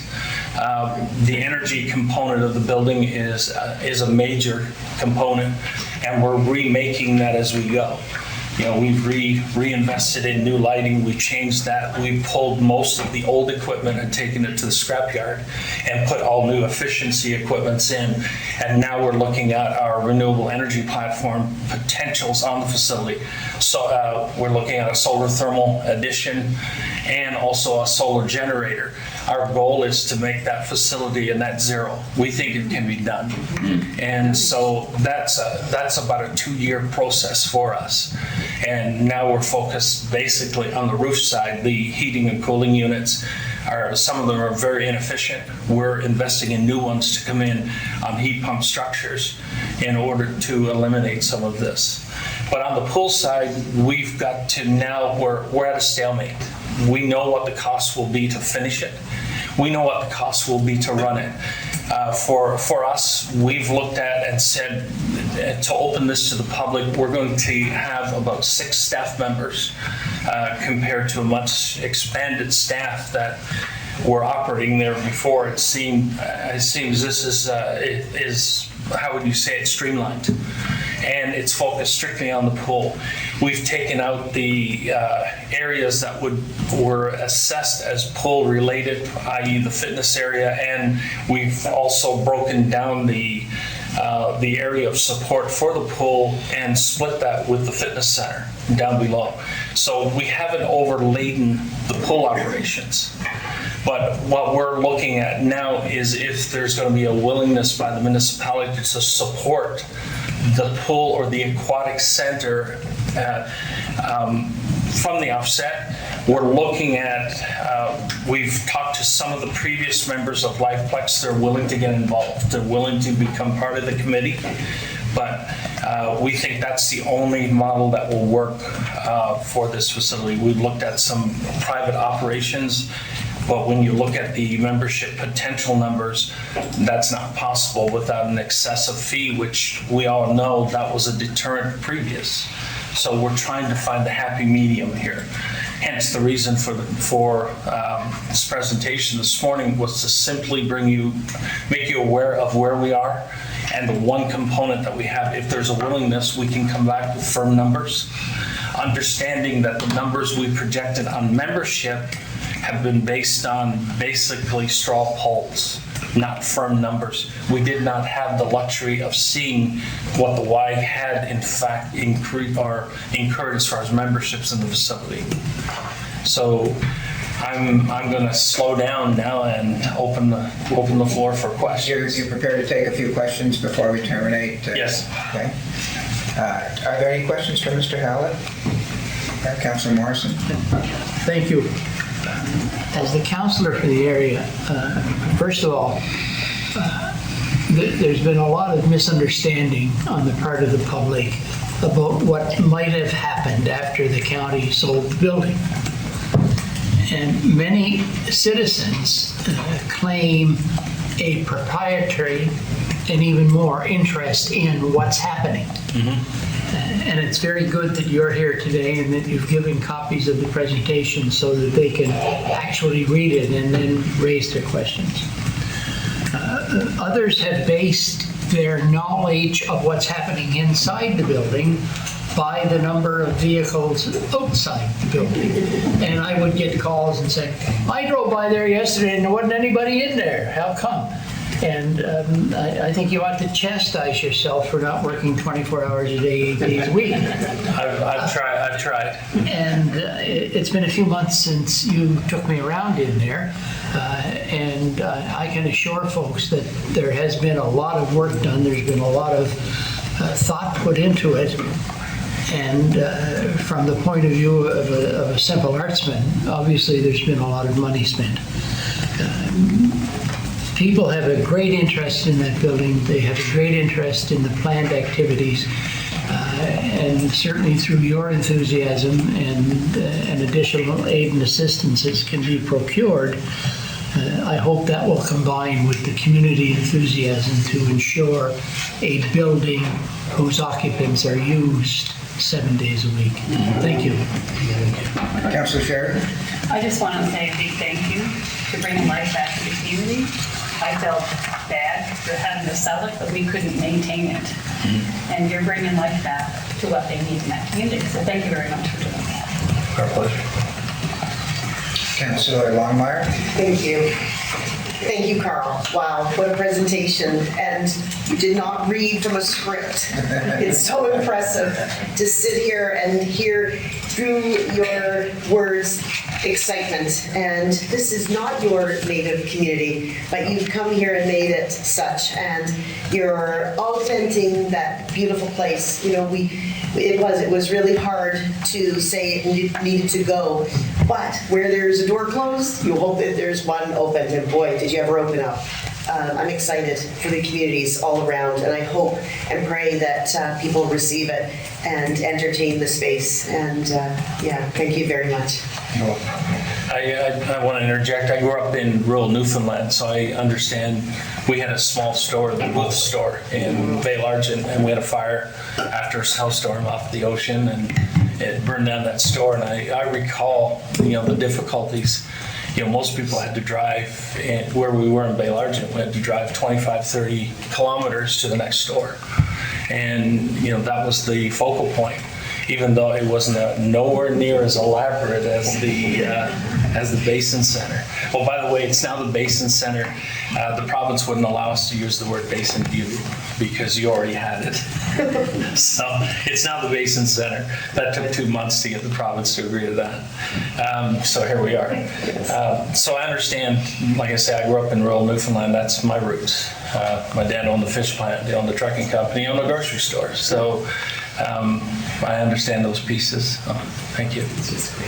Councillor LeBlanc? Well, thank you very much. And I echo the same comments from the two other councillors because it was something that we didn't want to let go of because the community needs that. We need balance. And with what I hear, the process is going very well. And all the communities in our county as well as the other county will be able to go in and enjoy. And I can't wait to go in to have a peekaboo.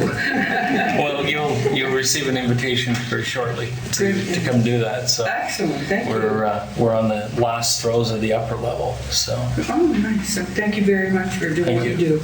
Any other questions? Councillor Pratt? Thank you. I read the accompanying material with great interest, and I particularly the interlocking amenities, if you were, like this area will receive support from this other part, and by the way, we're also going to be selling this in that part, which we'll provide from over here.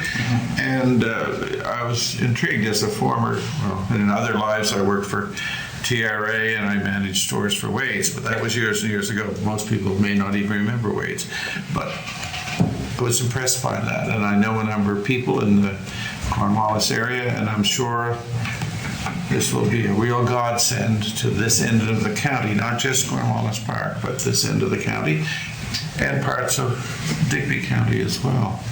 So good on you. Thank you. I think it's a good job. Thank you. Thank you very much. And Carl, thank you. It's nice that you've been here a few years now, and it's nice to finally put a face to the name. I've heard you. I got to, and I'm just going to echo some of the remarks of the other council. I have to really thank you for having the vision at looking at the building up on the hill and doing what you're doing with it. I thought that many years ago myself, always thought it'd be a fabulous facility for that, and you're proving me right. When it comes to the Basin Center, that was such a weight on the county's back, and we had no choice but what we did. And God, lucky you came along and bought it up, and from what they tell me, my God, son, you got all kinds of money in there and wonderful things coming along. And I thank you for that. That was Thank you for that was sticking to the- primarily my partner's decision in Toronto to, Well, that's to awesome. make that decision. Well, So. thank your partner for, Yeah. and so just thank you for having the vision and putting things in place there. Thank you. Well, thank you, Mr. Hallett. As the other councillors have said, we really appreciate what you've done with the building, and we look forward to it opening and being able to use it. Thank you. Thank you.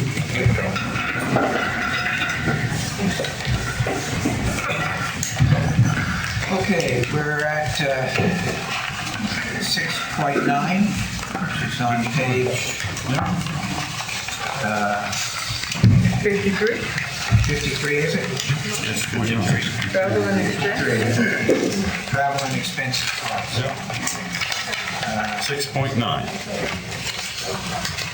Recommendation report AM-1.8.1, travel and expense policy amendment. Effective upon approval, municipal council amend AM-1.8.1, travel and expense policy by increasing the kilometric and meal allowances as circulated. 7-day notice. Is there a second? Councilor Cotw seconds. Discussion? Discussion? Councilor Hudson?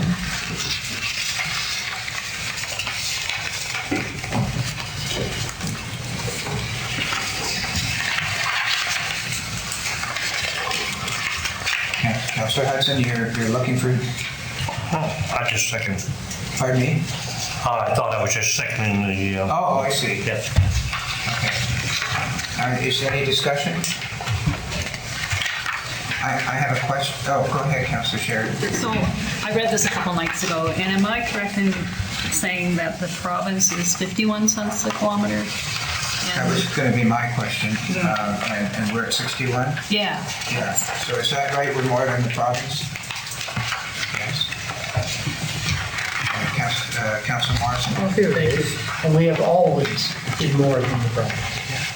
Okay.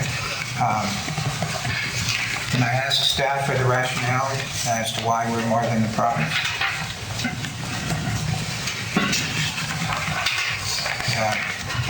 Yes, Ms. Campbell? I don't think I've been here long enough to say why. At some point, we received the province's rate, what the rationale was for that. Certainly has been the circumstance for the 27 years that I've been here.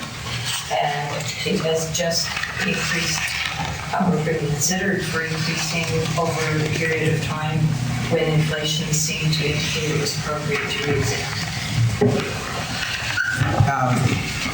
I think I read here that this hasn't been changed since 2014. If I can do the math in my head, that's 8 years. So is it the idea that this won't be reviewed again for another 8 years, possibly? Is that the idea? Like, there's no provision for an annual review of this, is there? So this is going on into the future. Any other questions or comments? Councilor Pratt? I guess a comment, it has been 8 years since the kilometer rating has gone up.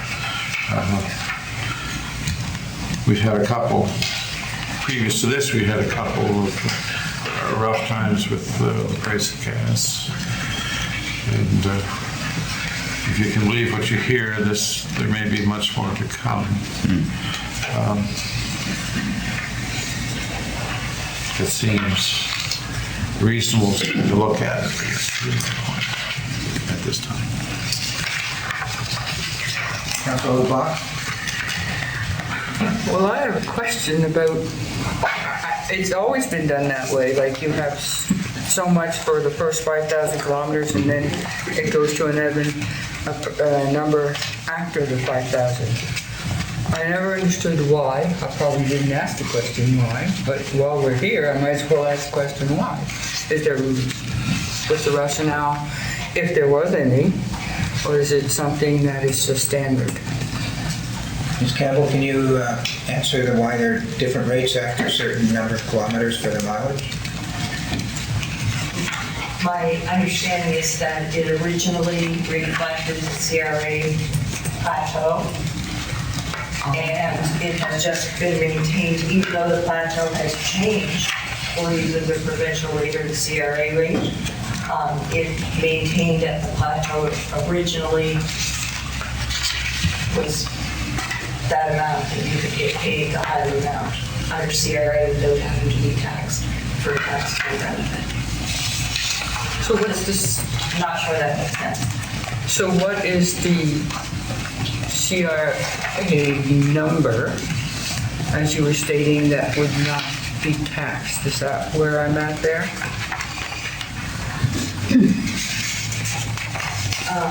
Sorry.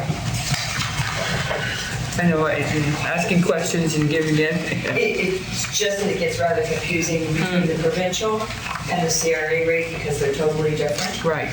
So my understanding is that both, at different plateaus of kilometers, change the rate as far as what would be permissible for reimbursement without you having to claim it as a taxable benefit. And what's that magic number? I believe the CRA matches what our recommendation is, which is the 5,000. The provincial one is different. I think I was scrambling there to find out, I think it's 16,000 kilometers or something for the provincial one. But we have always reflected our kilometric rate of long driving based on what was provided by CRA as the maximum allowable that didn't represent taxable benefit for the reimbursement. Thank you. Councilor Morrison? Thank you. I submitted my first claim to the Government of Canada in the summer of 1955 and have been filling out federal government claim forms ever since. And the way that this approach was put to me is it was based on things that might happen to your vehicle within 5,000 kilometers, and that there was a reduction. In other words, the more kilometers you drove over whatever that number of kilometers was, relatively speaking, your car operations decreased. So that if in the first 5,000 kilometers, they said, if you're driving this, they said you might need a fuel pump. So, but the fuel pump will last long after you've exceeded that base rate. That's the way it was explained to me. And when it was explained to me, I hoped I had on my face an indication that I understood what I was being told.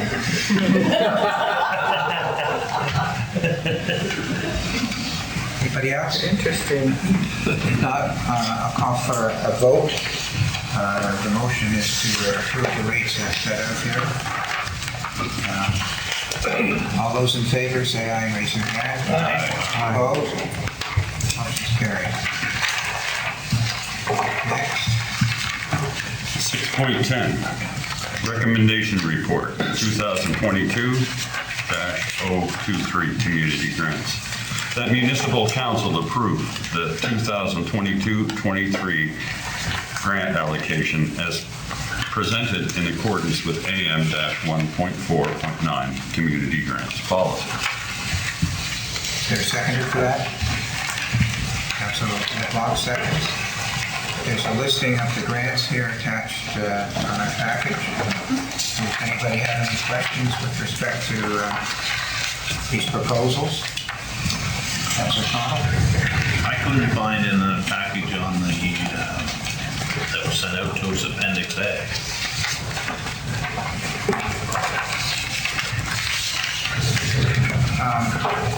Sorry, Councilor Connell, Mr. Dick was talking to me while you were speaking. I'll ask you to repeat yourself, but what he said is there may be a conflict of interest, possibly. I don't know if there is, but since he mentioned it to me, if any council has a conflict of interest with any of the organizations that are listed here, he was just bringing that to my attention. I apologize for that. Can you repeat what you said, Councilor Connell? Well, it says to see Appendix A for further details. Yeah, page 66. But there's no appendix A in my package. Page 66? Huh? Do you have page 66? 66? Yes. Yes, it shows 5 of the major grants. Oh, no, it goes on for pages. It goes on for 3 of 9, there's 9 pages. 9 pages? 1, 2, 3, 4, 5, 6. Only got 6. I'm just looking at the bottom, it says 4 of 9, 6 of 9. There is 6. It starts on page 3. It goes 3 to 9. It is 6. So it's 6. Yeah. So it's what? 6 pages. 6 pages, is it? Six to page 72. The appendices are 6 pages and the whole report is 9. Start on page 66 and they end on page 72. Good job, student. Because I looked for a Pacific grant that was put in by the Mercer Group and I didn't see it. Yeah, it's there. There's a reference. 47 to 12,000. Yeah. $12,000. 68 of 94. Page 68 of 94. Oh, okay. I see. Margaretstown Community Hall Society, I see what I was doing. Willett Park Development. I was just reading the top one. I thought it was just an overview of what the grant was, not all grants.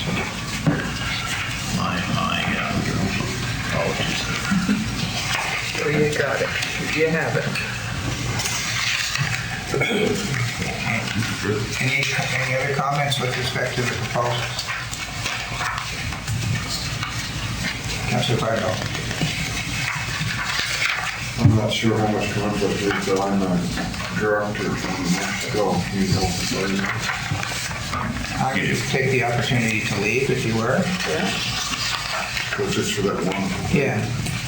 We're going to be passing the whole thing as a group.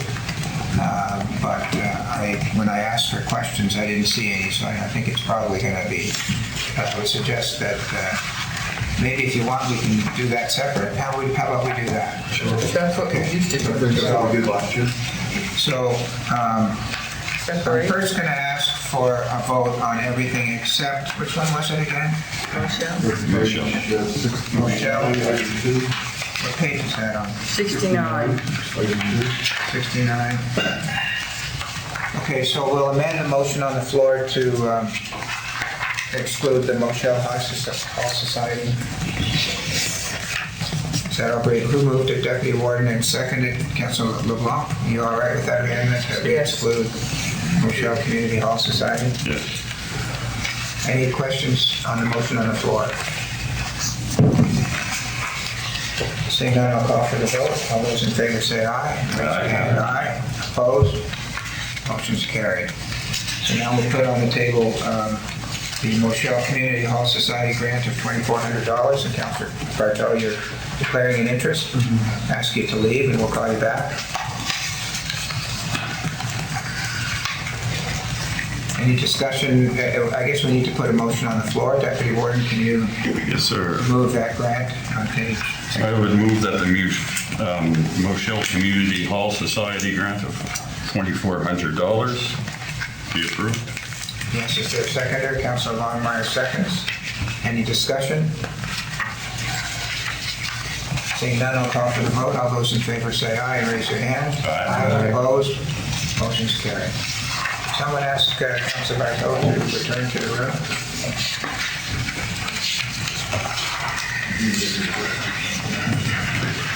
The grant was approved, Councilor Barto? Thank you. Recommendation to council. Pardon me? There was a recommendation to council. Yes. All right, next, the survey. Is that where we're at? 6.11 or So 6.11. you need to motion on the rest of them. Yes. Motion on the balance. Sorry. So you pulled that one out to make a separate motion on it. Now you need to make the motion on the balance of the grants. No, we did that. We did that first. We excluded Moshel. No, we really didn't. Yes, we did. We accepted all of them and then we backtracked and then we So there said. was, if I may, Yeah. this is how it was recorded. The deputy warden and Councillor LeBlanc made the first motion to approve all of them. Then there was a declared interest. Then there was a motion by deputy warden and LeBlanc to exclude the motion, that the motion exclude Moshel. Right. Then there was the interest was declared at that time, and Councillor Bardo left the room. There was a motion to approve a grant to the Moshel Community Hall. Now there needs to be a motion to I approve think the she's right. balance. What we did is Correct. we amended the first motion. And so I'll call for a vote on the motion as amended to approve all the grants other than Moshel. Correct. Yeah. Okay, and that motion is on the floor. It was only amended, so I'll call for the vote. All those in favor say aye. Aye. Opposed? Motion's carried. Thank you very much. Why would you doubt her? Why would you do that? 6.11. Yes, before you put this, if I could make a comment.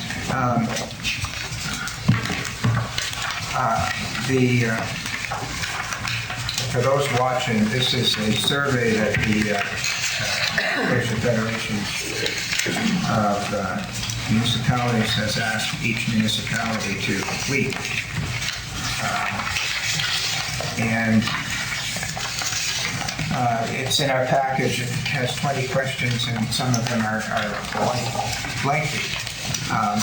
When I received my package and I saw this survey, I contacted the CAO, and I put some possibilities to him. One possibility, of course, is that we could sit here all together and we could go through all the questions, kind of like we did yesterday, and have a debate over the answer to each question. So that's one possibility. I put to the CAO the possibility that instead of going through this now, we would form a committee of, say, 2 staff and 2 councillors to draft responses on behalf of council and bring them back to council for approval. And I think there was a second option. Maybe it was just that staff prepare some kind of a response for us to work on. So before we put the motion on the floor, maybe we should put the motion on the floor, and I should, if council's interested, we might want to have some draft responses for us to consider rather than going through the process of having all the councillors give their opinion and then having a vote on each issue as to where the majority of the council feels on anything. So could I have some direction from council as to how you wish to deal with this issue?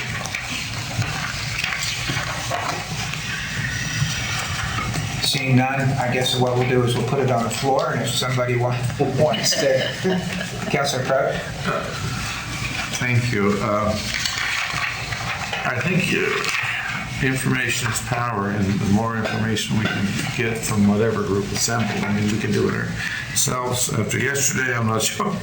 But there's a lot in there to go through, and a couple things that I was surprised about, oh, that might not be so bad, and others I thought, that doesn't look good. So maybe if you had a couple of options that you might put before us, that would be a way to go or a way to explore. There's certainly a lot of information. Yeah, the letter from the minister set out some of the changes that are anticipated. It's the survey that causes, so somehow this council, you see, it's not for every councillor to fill this out, the survey, and send it in. It's for this municipality to determine how they want to answer the survey. So, for example, there's a list of possible responsibilities that might change from the province to the municipality. Which ones do we want, which ones don't we want, and the other way around as well. So we could have a debate amongst us before we come to some group conclusion as to which one of the 8 we want in and which ones of the 8 we want out and all that sort of thing. But unless I get a sense from council, I feel duty bound to put the motion before us, and if somebody then wants to maybe table it until we have staff do it, I'm just pointing out the options at this stage, and I don't see a lot of hands up, so I'm going to ask them.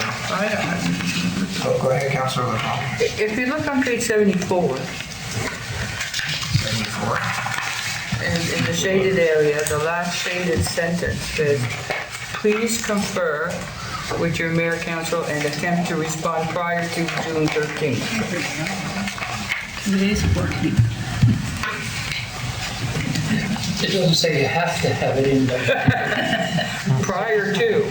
No, just a minute now. I hear you, though. Sorry, Councilor LeBlanc, where were you reading from? Page 74. Yes. No, attempt to respond. Attempt to respond. The last shaded. Oh, I see, yeah. I've seen that. I've seen that. Yeah. And, you know, I have to say this carefully. I assume all 49 municipalities got this, and that all 49 municipalities are going to send it in. And if, by putting this off to have staff and maybe some councilors put something together, we may not get it in until July. I personally don't think that's going to change the events of the future. No, but if you read the bullet before that, it says the survey is intended for municipal councilors and not individual elected officials to indicate the official position of your council on the survey questions. So it kind of makes me think that we should be doing it as a group. As a whole. Not as a... Well, if we do decide to have a draft, we'd still be doing it as a whole. Yeah. But it might go a little quicker, that's all. Yeah, okay. But, just wanted to point that out. yeah, sure. Look, I'm at council's leisure here. So I think the way I'm going to do it is if the deputy warden would put the motion on the floor, and if one of us wants to move that we put this off until we get a report from staff, perhaps with council involvement, for a draft for us to consider, then that would be a motion subject to the motion on the floor. So we'll put it on the floor and go from there. Okay. 6.11, recommendation report response to NSFM survey. Exchange of services, changes to the MGA. That municipal council included discussion of responses to the NSFM survey regarding exchange of services and changes to the Municipal Government Act at the regular council meeting on June 21st, 22. Is there a seconder for that? Councilor Cotw seconds. Discussion. Councilor Connell? Well, I can tell you, I've had some info thrown my way. The province is looking at maybe downloading rural roads to the municipalities. And I think that we better reply with some input on issues, because if not, we could receive a lot more than what we want. Another thing is the policing. I mean, it was on, they had a phone survey on should Nova Scotia have a rural police force versus RCMP.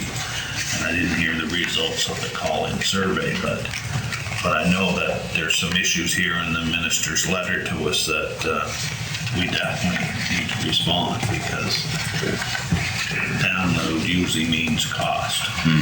Oh, for sure. So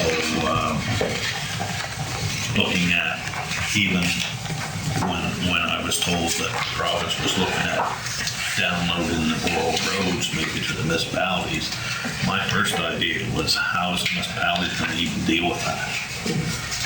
We see it, we hear it constantly. On the province has a hard time handling that. So I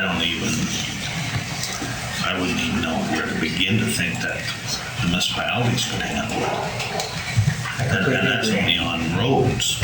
So I mean, I think that myself, I've been watching the other municipalities on the policing subject, and I've had phone conversations with people on the police advisory board in other jurisdictions of the province, and they've been going to the police advisory boards and bringing up the subject of rural policing why the RCMP are sat right at the same table, because there is a discomfort in what we're getting for service and what we're paying for the RCMP. So, I mean, those are two big subjects, along with most all the other things that we share cost or get subsidized or have the responsibilities of paying for. So the survey definitely needs to get done, this, that, and at least put our voice forward. Okay. Councilor Morrison. Thank you. And along the same vein as Councillor Connell's comments, first of all, we had an announcement, a well-deserved announcement by the province with regard to I'll call it medical insurance for maladies encountered by firefighters. And we've been told that the province is going to pay the cost this year and or next year, and after that, it's us. Right. And I've been chatting with a couple of knowledgeable folks, and the general feeling seems to be that the process of rationalization through this survey is designed to ensure that the province downloads to municipalities even more items. Period. Paragraph. With regard to how we do this, we saw yesterday how far we got in a day, and it seems to me that if we had a committee of 4 or 5 people who could have a first crack at it, that would mean we're not going into it cold. We've got something there that we can discuss and argue about. It's always good to have a draft. So would you like to move that we prepare a draft before it comes back to council? We already have a motion. The motion on the floor is that we discuss it at the next council meeting. Like, in other words, start at question 1 and go through a discussion, question 1, question 2, and question 3 amongst all 11 of us. Yeah, my feeling is that an amendment such as the one I would like, and I think you just suggested, would be far away from the initial motion. Well, it would basically table the original motion until we have the report. The motion is to discuss the survey at next week in the council chambers. Okay, so one path would be, we pass that motion, and then we indicate that in the interim, we would like X number of individuals chosen, however, to prepare a draft. Is that it? Yeah, well, the only problem there is there time for somebody to prepare a draft and get it out to us in a week? Mr. Dick, what do you think? Impossible. Impossible? So we'll have to go to the next, well, we're meeting on June the 27th, aren't we? Yes. But that's a committee of the whole, it's not a council meeting. But you can have a special council meeting after. It's a special, isn't it? The regular count, sorry, June 27. 27th is a special committee of the whole that you called yesterday to finish the business you started and the additional business of another policy for discussion. That's I going to would be assume long. that would be all day. And I don't think, yeah, That's I going to don't be think we can. Well, it's up to you, Councilor Morrison, if you'd like to, it seems that if we're going to have a draft, we're going to be dealing with it in July and not, we're still going to be dealing with it, we're still going to get it in, but it's going to be possibly a little late. All right, so let's deal with this. So you want to go ahead next week? Is that what you're saying? Or? Well, I think procedurally, we have to deal with the motion that's on the floor. No, but you can move to table it pending a receipt of.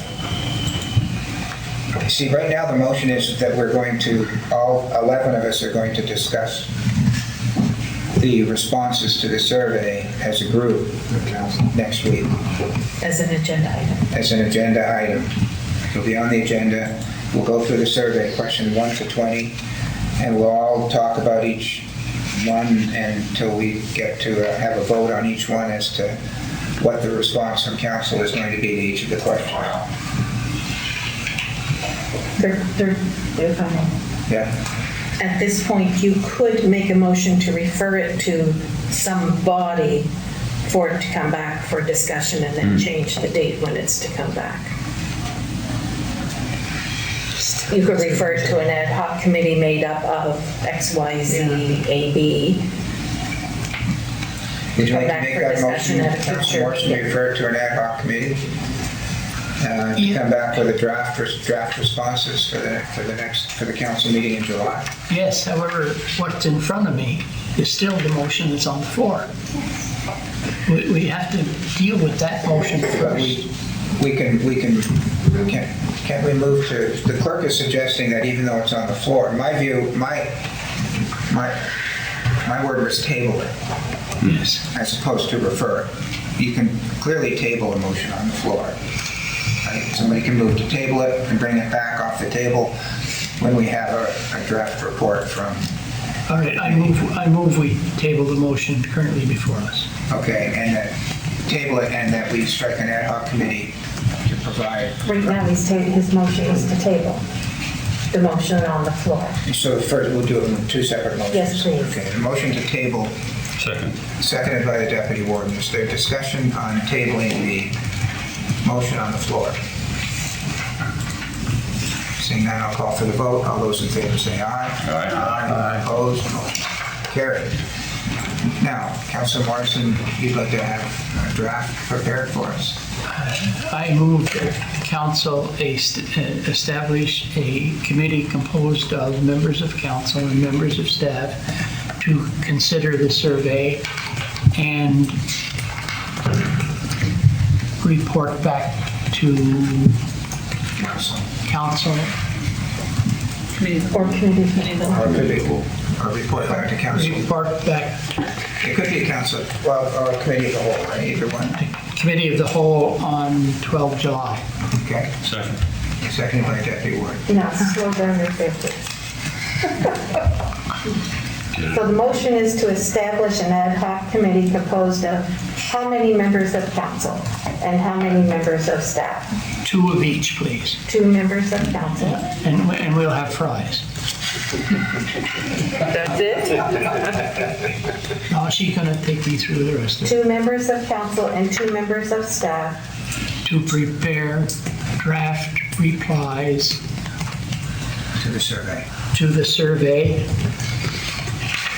for review at July 12th committee of the whole. Yes. I couldn't have said it better. Is there a seconder to that? Yeah. There was. You seconded it, yes. Discussion? Seeing none, I'll call for the vote. All those in favor say aye. Aye. Opposed, motion's carried. Now, before we leave that, You weren't going to be there. I wasn't going to go there. do we have any volunteers for the 2 councilors? Councilor Morrison, thank you very much. We need one more. Councilor Layden, thank you very much. We can meet in separate rooms. Thank you very much, gentlemen, because we all know how busy we are. We're very busy at this time. And adding another burden on the 2 of you isn't really fair, but so we thank you very much for taking that.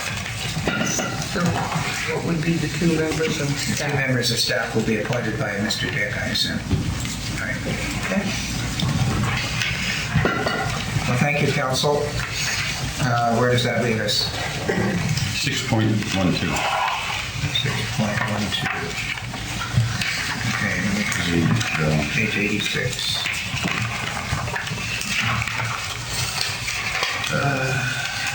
So this, No, 6. Citizen membership. this is a request. Let me just find out who it is.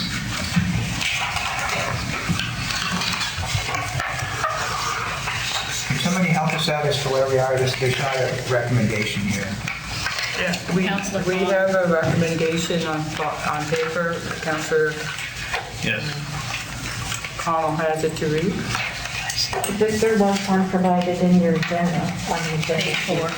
Page 4. And Councillor Connell has one that might differ slightly that he's prepared to me.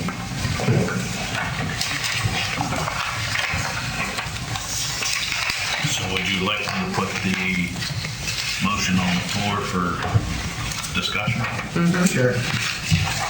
I move to direct staff to contact the citizen members of the Bridgetown Area Advisory Committee, the Cornwallis Park Advisory Committee, the East End Advisory Committee, the Habitation Community Area Advisory Committee, and the Upper Clements Area Advisory Committee to seek their agreement for extending their current appointment end date to November 30th, 2024, in order that they may continue their work on the secondary plans and to advertise to fill any citizen member vacancy on these committees. Okay, seconded by Councilor Morrison. Councilor Cronk, you'd like to discuss that? Yes, I asked for that to be put on the agenda. Being here during other reviews of the existing plans, no matter if the citizens at that time were on the committee and their time was coming up, council always felt that you had to have people that had the knowledge of the plan and had been in the process through the whole thing. Bringing somebody in 6 months after you've been into the process, sometimes you might as well stop and waited till the term came up to add new people, because you had to go back and educate them on the facts and what the proposals were. So at this time, especially on the East End, it was brought to our attention that the committee was outweighed severely by councillors versus citizens. This county's always hung its hat on the fact is that all of our zoned areas was citizen driven. It was never, all of our zoned areas was never initiated by council. The only zoning that's ever been initiated in this county by council was the latest one that's been mandated to us.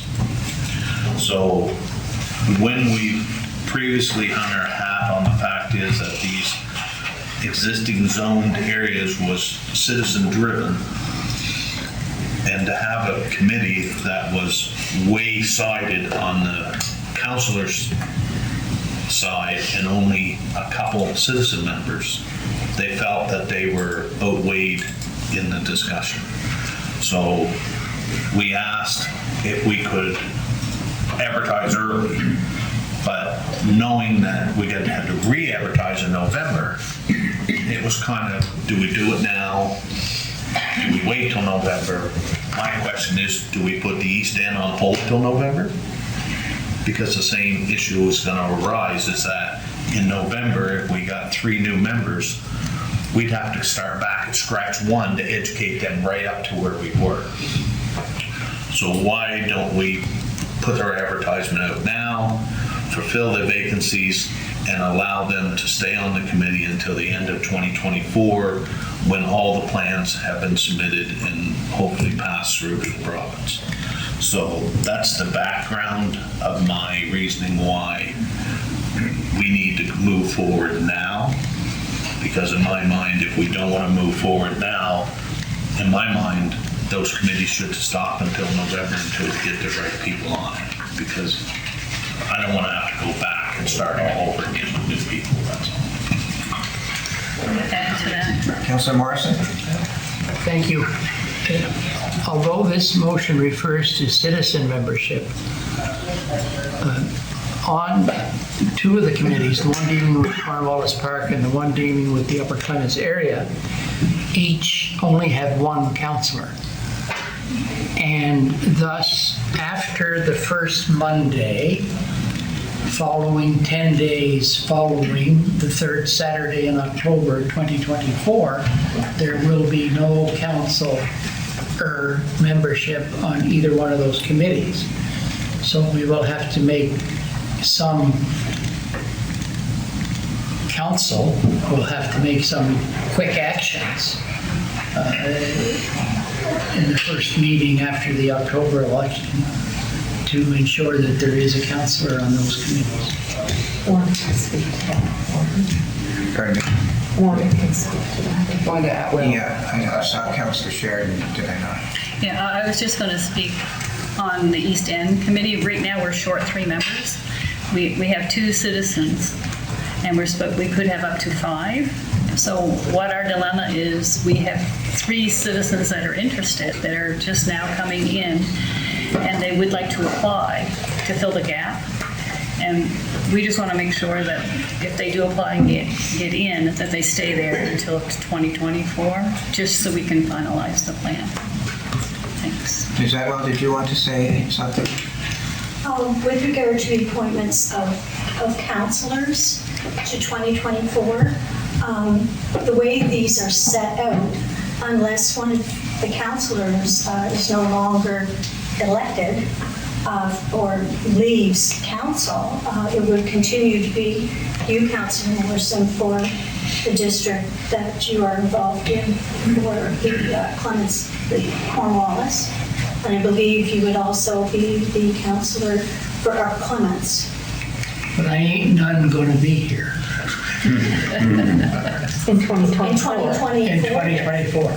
Yeah, but what this motion would do extends appointments current until 2024. Yeah, oh, okay, but, sorry, what I'm getting at is I'm not offering to run again. Right. Therefore, after the election, there'll have to be some.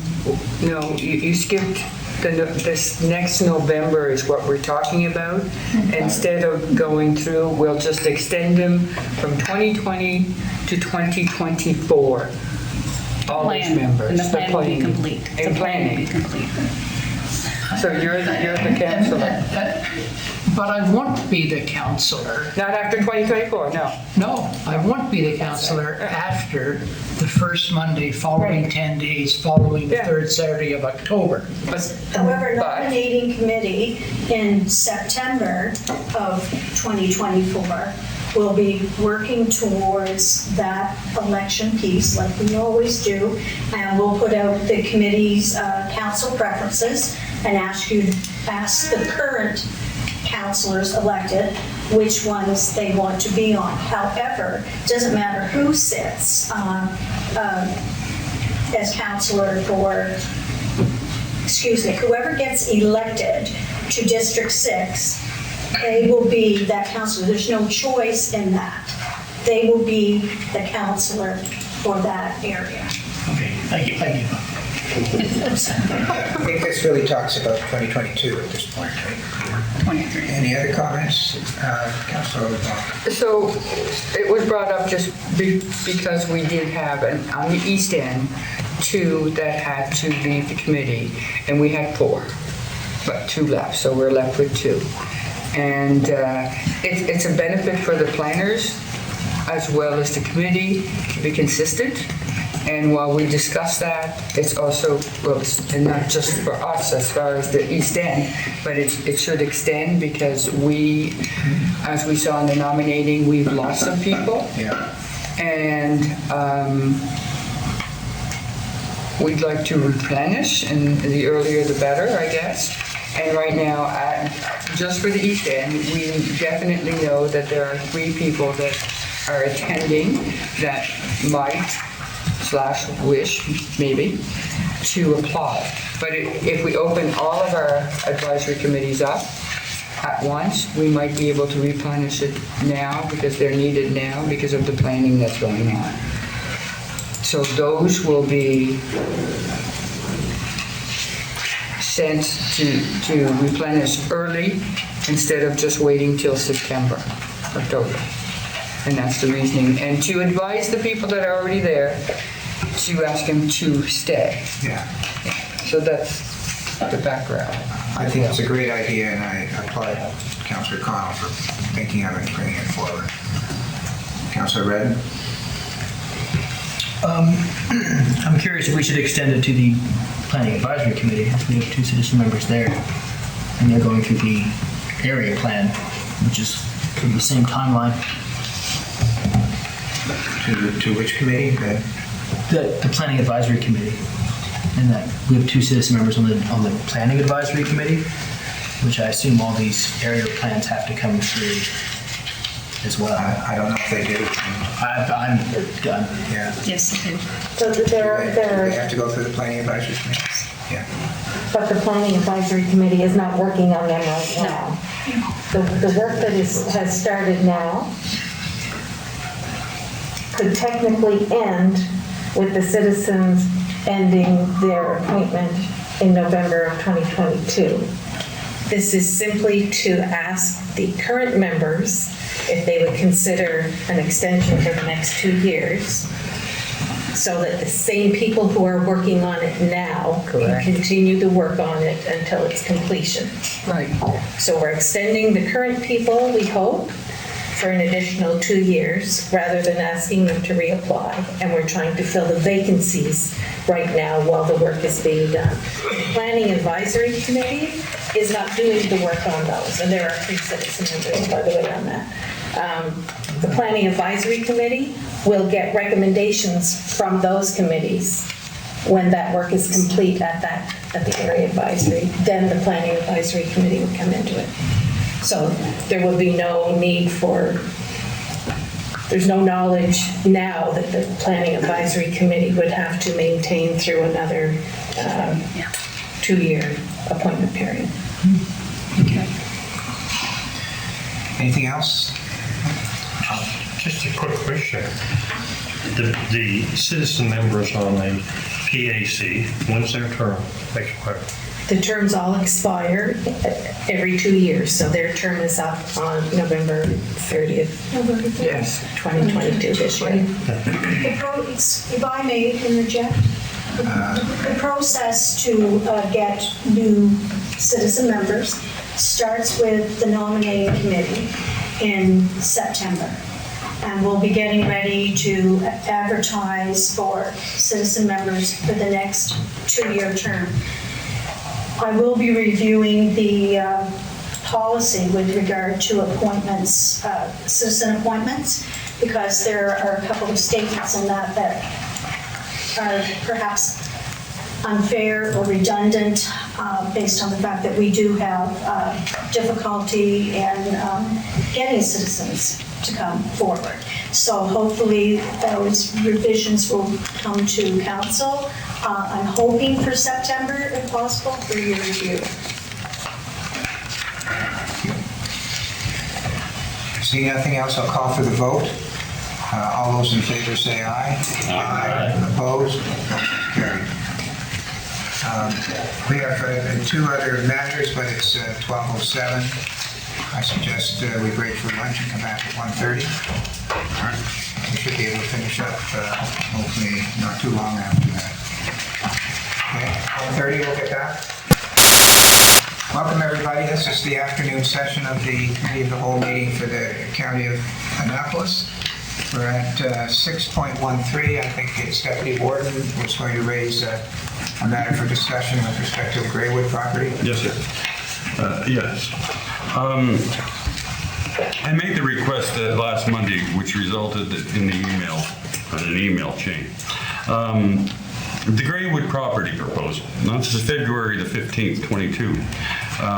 We made a motion, request proposal at the Western Woodlot Services. It was moved by Deputy Warden Gunn, seconded by Councillor Pro, that the Municipal Council request a proposed operating plan from the Western Woodlot Services with respect to an ecological management process of the 1520 hectare section of Graywood site PID 0591152 in accordance with the recommendation of the motion Committee of the Whole.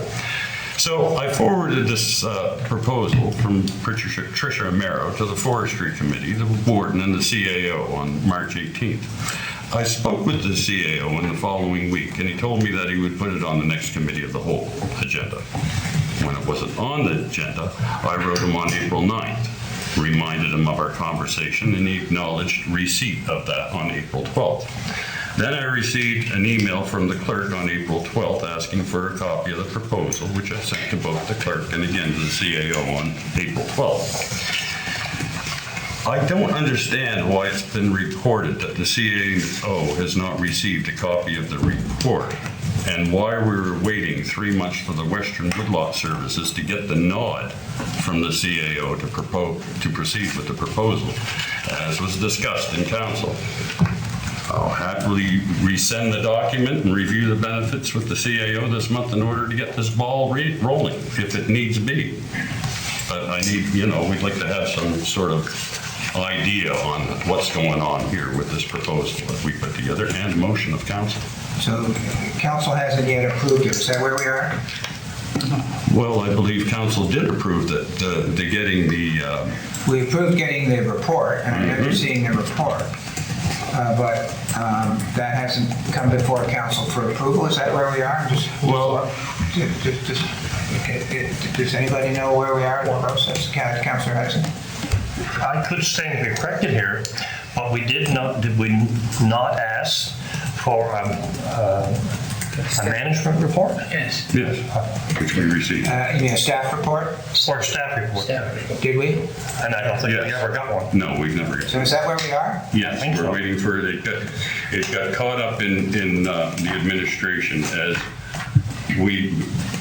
when it came, it was on the agenda, it got bumped off because for some reason, we needed a staff report done on. Okay. Mr. Dick was away at the time. Okay. So I'm taking it that what's on the agenda now or on the hopper is to get a staff report. So in due course, in proper time, I'm looking at Mr. Dick, we'll get a staff report coming out, and I would think that it would be here for the July Committee of the Whole.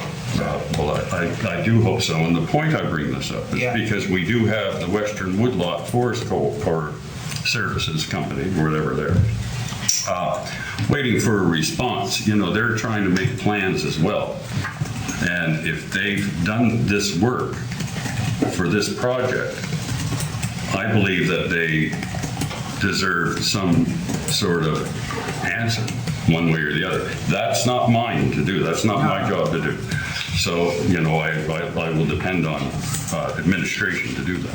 Okay, well received. The staff's heard the issue, and hopefully it'll move forward with some dispatch, and all the loose ends will get tidied up. Thank you for bringing that to council's attention. Well, I have one more here. Sure. Thank you. Okay. And it's the glyphosate education campaign, which, oh my God, we got saddled with. But anyway, the motion it was moved by Councillor LeBlanc, second by Councillor Lawmeyer, that the municipal council direct the CAO to place educational materials on the county website about household alternatives to glyphosate use, in accordance with the recommendation of the committee as a whole. Motion carries unanimously. During this campaign, it was asked what kind of timeline was expected for this education campaign, and the answer was in the new year. So the date from that was back last fall. In the new year, I sent a reminder email to the CAO and the warden on May 10th and received an email from the clerk stating she had been tasked with providing education on glyphosate. I sent her a document with 38 PSA-style articles and info posters, plus dozens of articles that had been shared by the committee as we were learning about the issue. And once again, I will happily work with the clerk over the next month to get this action underway. I do not believe it was the intent of council to wait until the fall, a full year, to begin the education campaign. Okay, message received. Thank you. Anything else on that, Councillor Cotw? I would just like to, and I know we've been busy, council and staff, we've been saddled with many things over the last 2 years. But as a councillor, I would like to put it through that the staff will take our considerations very seriously over the next 2 years, because we only have 2 years to prove ourselves as councillors to our districts. So projects that come up within our districts are very important on that role, that we show our constituents that we are doing something. So some of these projects are very important, and I know we've been busy with other areas that the county had to be busy with. But now I'm hoping that some of the recommendations that we move forward on is that we take them very seriously. We need to show that we are doing something for our citizens. I mean, again, I asked a long time ago about the beach at Cornwallis, and I would like to see something done. I would like, we got, like I said, we have 2 years to show the citizens that we didn't just come here to fix the issues that were handed to us, but we come here to try to show leadership for our counties. Thank you for that. Councilor Morrison? Thank you. If I might make reference to access to Cornwall Park Beach, my understanding is that that's been worked on with a couple of other organizations, and they are making progress. And I think somebody said to me that there might be a report to council soon. Good. Okay, thank you, Council. I'll move on to the issue that Councilor Sheridan brought up this morning. Yes, I have been in contact with a couple of directors on the board of the Middleton Museum, Railroad Museum. They reached out to me because they have informed me that they have a time-sensitive grant because they are going to be receiving federal funding in a large amount, and I have no idea what the amount is. But it's pending on if we can approve a grant for them to go along with it. I did receive an email last night. They said there is a timing issue with our grant as we are trying to confirm our matching funds to a major funding agency. Once that funding is secured, we will need time to confirm a contractor sensitive to the needs of heritage structures and allow time for the completion of the project prior to next February. Contractors and good tradesmen, of course, are in short supply. So I was just wondering if we could put this on for discussion and possibly bring it back to council next week. Mr. Dick, do you have any news on that front? So yes, Councillor, there has been a request made by the museum folks, and given the information that they provided to us, it was originally scheduled to be presented to council today. But the funding sources that they had provided to us in their request seemed to be inconsistent with what our guidelines would be. Okay. That we were contributing a significant portion where others were contributing nothing based on what we could see. So as late as last Thursday, there was some additional information that was provided to us.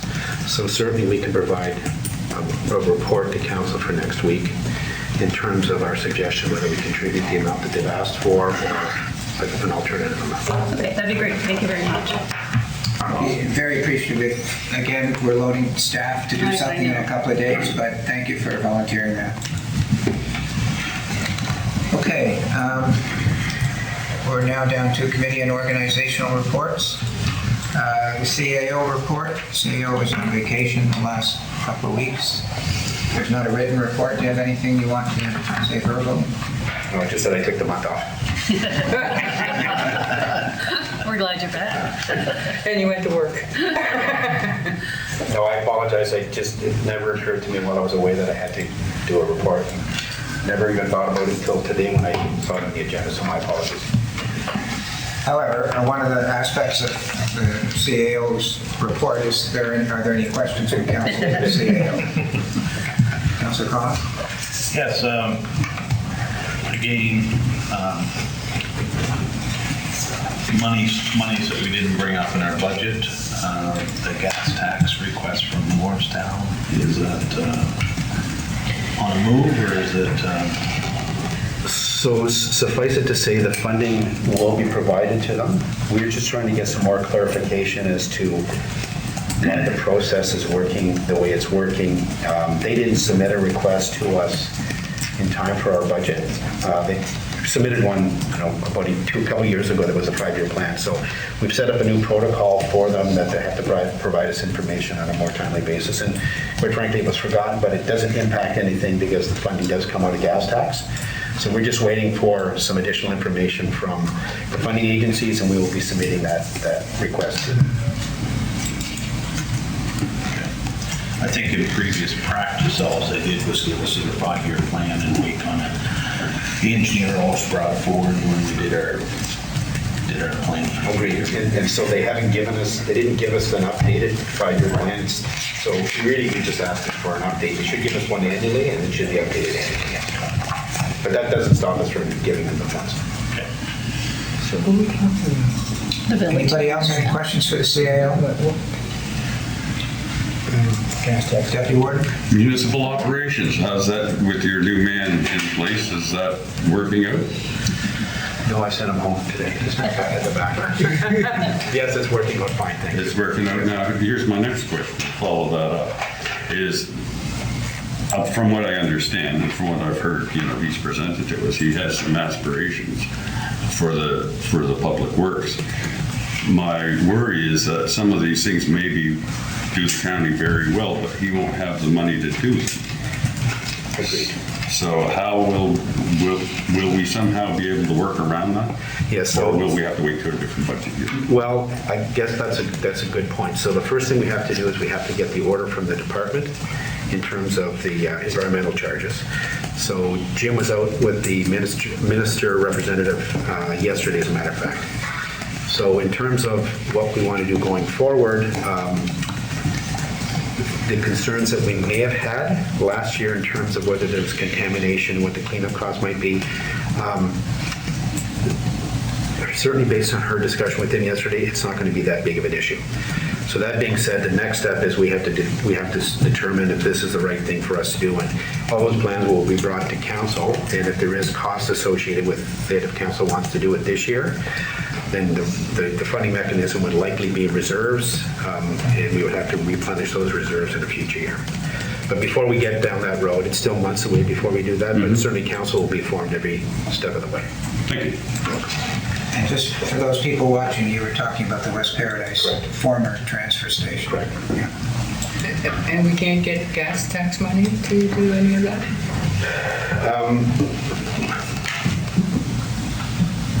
Given that the rules for gas tax have continually changed, based on my knowledge, this is probably not something, because it's not a new build or anything, it's just moving stuff. So the majority of our moving expenses really relate to moving assets from A to B. So it shouldn't be terribly expensive. There's a building out front of the cupboards building that we want to renovate and make it into an office with washrooms and a lunchroom and things like that. So those type of things would not be covered by gas tax.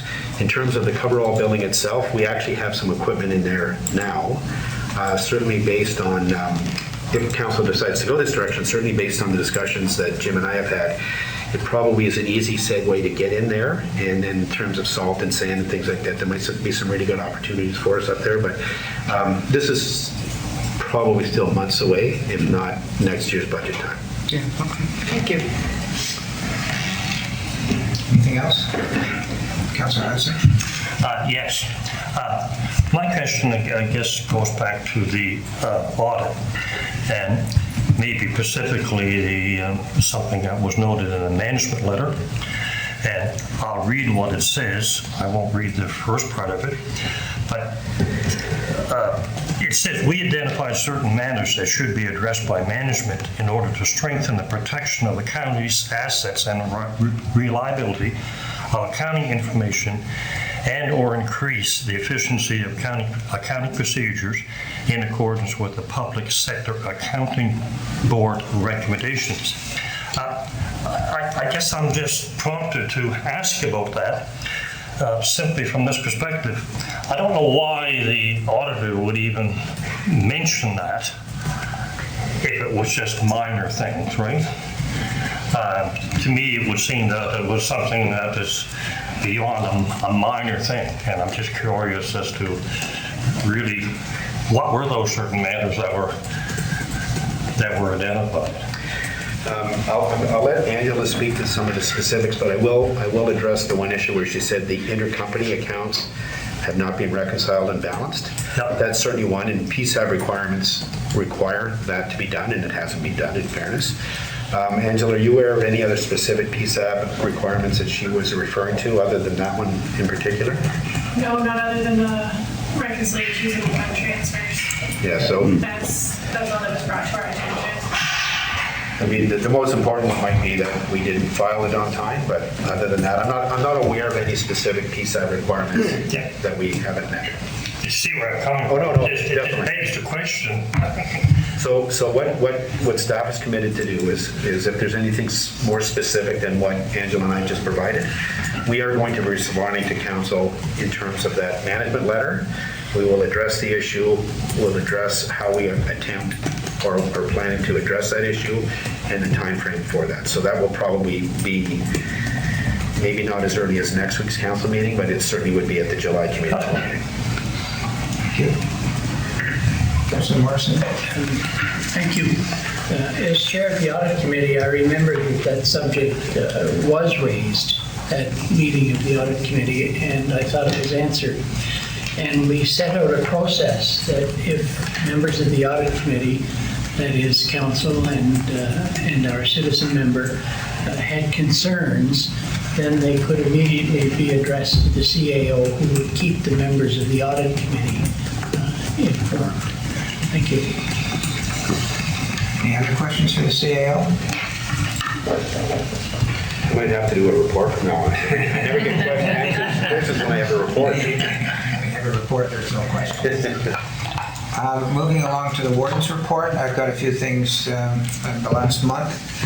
On May 13th, which was a few days after our last committee of the whole meeting, there was an IMSA intermunicipal service arrangement meeting with all the different wardens and CEOs from the county to receive the hiring report, of which I'm on the hiring committee to hire the new, I'm going to call them a CAO and the finance people. We did make the recommendation. The recommendation was accepted.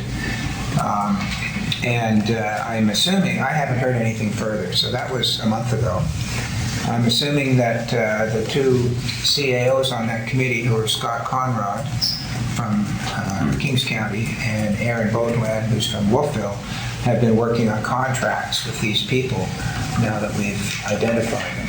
So still, this 2-year pilot project hasn't started yet. Okay, so that's where we are on that. I attended, as did most other councillors, a few of the planning sessions, which I thought were quite good. Last Sunday, I guess a week ago Sunday, I attended a meeting with a doctor from Annapolis Royal at the Annapolis Royal Health Center, where it was suggested that the emergency department at the Annapolis Royal Health Center will be closed for the months of July and August. And my understanding that I gleaned from that meeting was that it wasn't, the final decision hadn't been made. They were waiting for a formal announcement from the Department of Health. But basically, we were given a heads up that this is coming. So that's apparently where we are. On June the 7th, a week ago, I attended the convocation at the NSCC and COGS graduation, where the students that were graduating received their diplomas. So I was there on behalf of the county. And lastly, let me bring up the internet project that is still ongoing, but we no longer own. As with most other councillors, I've received a lot of complaints, I guess I'd call it, rather than inquiries, that there are problems, there have been problems with the changeover from Seaside, who is our partner, to ExploreNet, which I believe is now taking over the functions that Seaside used to do. And so a number of people were hooked up and were paying bills to Seaside, and now there has to be a changeover somewhere else. And to make a long story short, it hasn't been going very smoothly, and there are some complaints about what's going on. So as a result, I've scheduled a Zoom meeting with the CAO and myself tomorrow with the person in authority at ExploreNet, and we will discuss the issues with him and report to council and go further depending on what we find out tomorrow. That's where we are. Any questions about anything in my report? Well, then I better hurry along and move to the next item.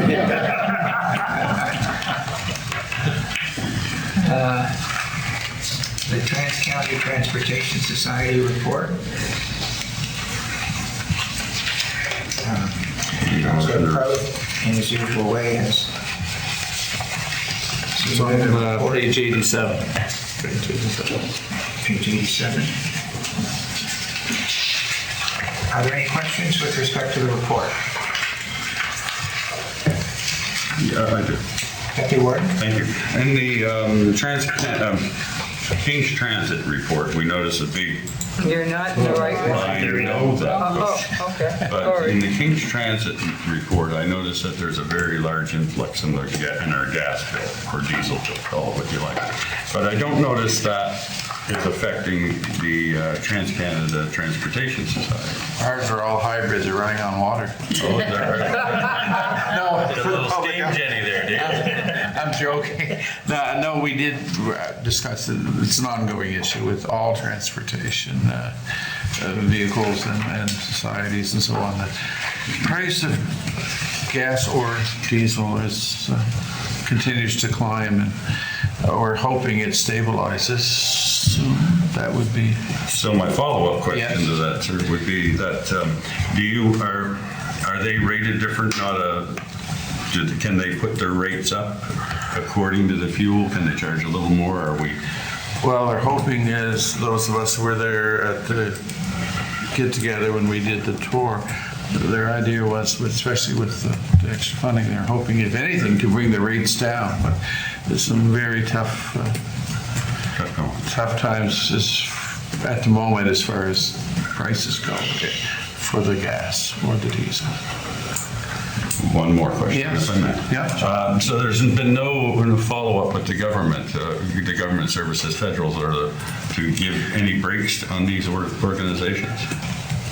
I'm not aware of any discussions that are ongoing right now, but I know it is a concern.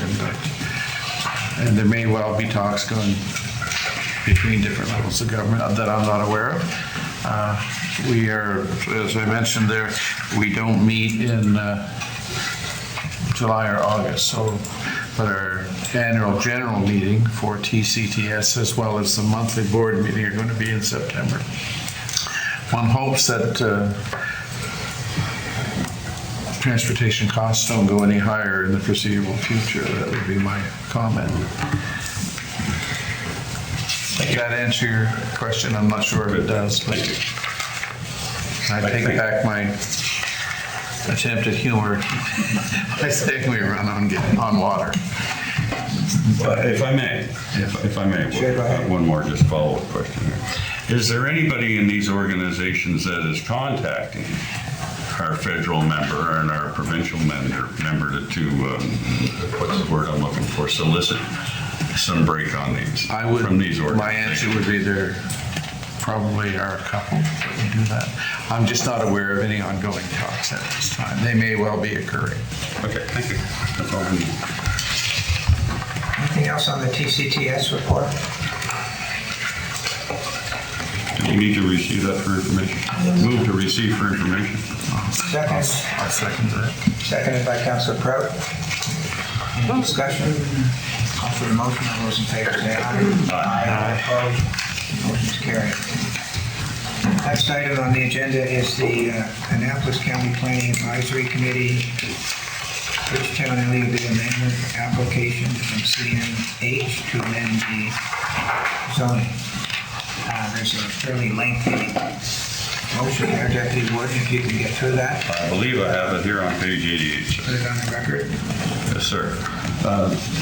2022-05-31 Planning Advisory Committee recommendation that Municipal Council give first reading to amend Bridgetown Land Use Bylaw, LUB, by rezoning the land identified as parcels PID number 05144-787, 05144-795, 0511-4293 and 0500-5475 in the community of Bridgetown, from the institutional I-1 and open space O1 zones to the residential multiple R2 zone, as well as the removal of Part 9.3.2D regarding the location of multi-unit buildings on local streets.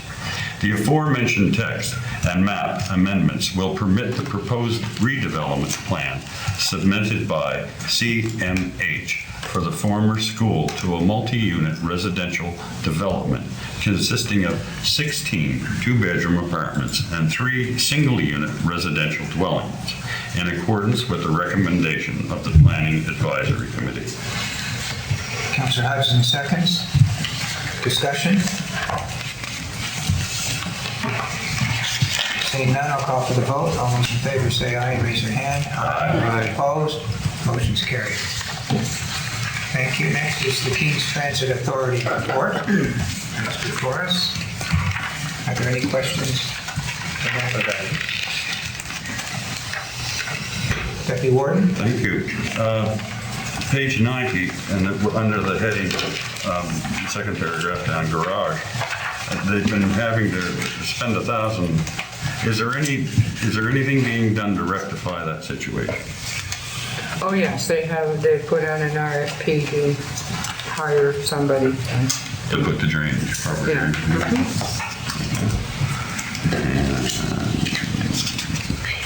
I do notice that the price of fuel has gone up dramatically. Don't look at that, that's too scary. No. Don't look at it. Just don't ask. Yes, Councillor Ryder? I'm afraid I've looked at this area. But I do note here that these prices are significantly lower than what are at the pumps. And I wonder if... Because we have the government price. You get a government price, you're probably already getting some tax not charged to you. Provincial pricing. Yeah. Provincial tax. I have a question under fuel there. I circled Annapolis is $40,000 odd over budget. So this is the budget for the King's Transit. How does that fit into our budget? Like, have we budgeted for that amount, or do you know, or maybe that's a question for the CAO? It is a question for the CAO, however, there was no way that would have been thought of last year or the year before, but I'm sure there's something for the following year. So certainly in the budget that we presented, as our net requirement in the current budget is based on the information that the Transit Commission gave to us, whenever that was, a couple, 3 months ago. And they provide updates to us, and if there's going to be a significant variance that can't be rectified over the course of the balance of the year, we will identify that to council. And we will have to do something to mitigate that extra cost. Any other questions? So I guess we have to receive this for information. Deputy Warden, would you move? Sure. I would move to receive the King's Transit report for information. Seconded by Councilor LeBlanc. Discussion? Seeing none, I'll call for the vote. All those in favor say aye. Aye. Opposed? Motion's carries. So now we're at the audit committee motions. And there are 3 of them. Yes, sir. Would you, Deputy Warden, would you start with 7.6? I better check the paper here to make sure that Carol. Yes, 7.6. Got it. Audit committee letter, June 8th, 2022, that municipal council authorized 2 members of the audit committee, being the warden and the chair, to sign the June 8th, 2022 audit committee report in accordance with the recommendation of the committee of the whole. The audit. Recommendation of the audit committee. Oh, recommendation of the audit. Sorry about that. Seconded by Councilor Morrison. Discussion. Councilor Just a Hudson. correction. Is the word chair, or should that be right there? Should it be what? Is that, or should it be the clerk? No. No, the chair is Councilor Morrison's the chair. Oh, okay. Any other questions? Seeing none, I'll call for the vote. All those in favor say aye. Aye. Opposed? Motion's carried. Next. 7.7, audit representation letter, June 8, 2022, that the municipal council authorized the warden and the CAO to sign the audit representation letter dated June 8, 2022, pursuant to the recommendation of the audit committee. Thank you. Seconded by Councilor Morrison. Discussion. Seeing none, I'll call for the vote. All those in favor say aye. Aye. Opposed? Motion carried. And just delete that first sentence in the next one. The 7.8, MCOA, consolidated financial statements to March 31st, 2021. That municipal council approved the draft MCOA financial statements to March 31st, 2021, as prepared and amended by Kenton Duffett, and to authorize the warden and the CAO to sign the document for submission to the minister. Thank you. Seconded by Councilor Morrison. Questions? Councilor Cotw. MCOA. Municipality of the County of Annapolis. Cool. I have a question. There were a couple of issues raised at the audit committee meeting that suggested there might be some changes to the audit report. My recollection is one was whether the Albert Rice payments were approved by the minister. And the other one, Councillor Hudson pointed out an inconsistency in two numbers. And I just wondered if those have been corrected. So we received, to the first issue, we did have approval from the ministry for Albert Rice's debt. Okay. And that will be sent to you probably this afternoon, if not tomorrow morning. And in terms of that $850,000 that was missed in the non-consolidated statements, that has been corrected with a number of other corrections that staff has promoted to the final statements. Wonderful, thank you. Thank you very much. Any other questions? Now I'll call for the vote. All those in favor say aye. Aye. Opposed? Motion's carried. That brings us to the end of the agenda today, councilors. Thank you very much. We'll see you next Tuesday. Next Tuesday. Seems like it'll be a long time away that we haven't seen it. Are you declaring an adjournment? Oh, I have to move for adjournment? You can declare it.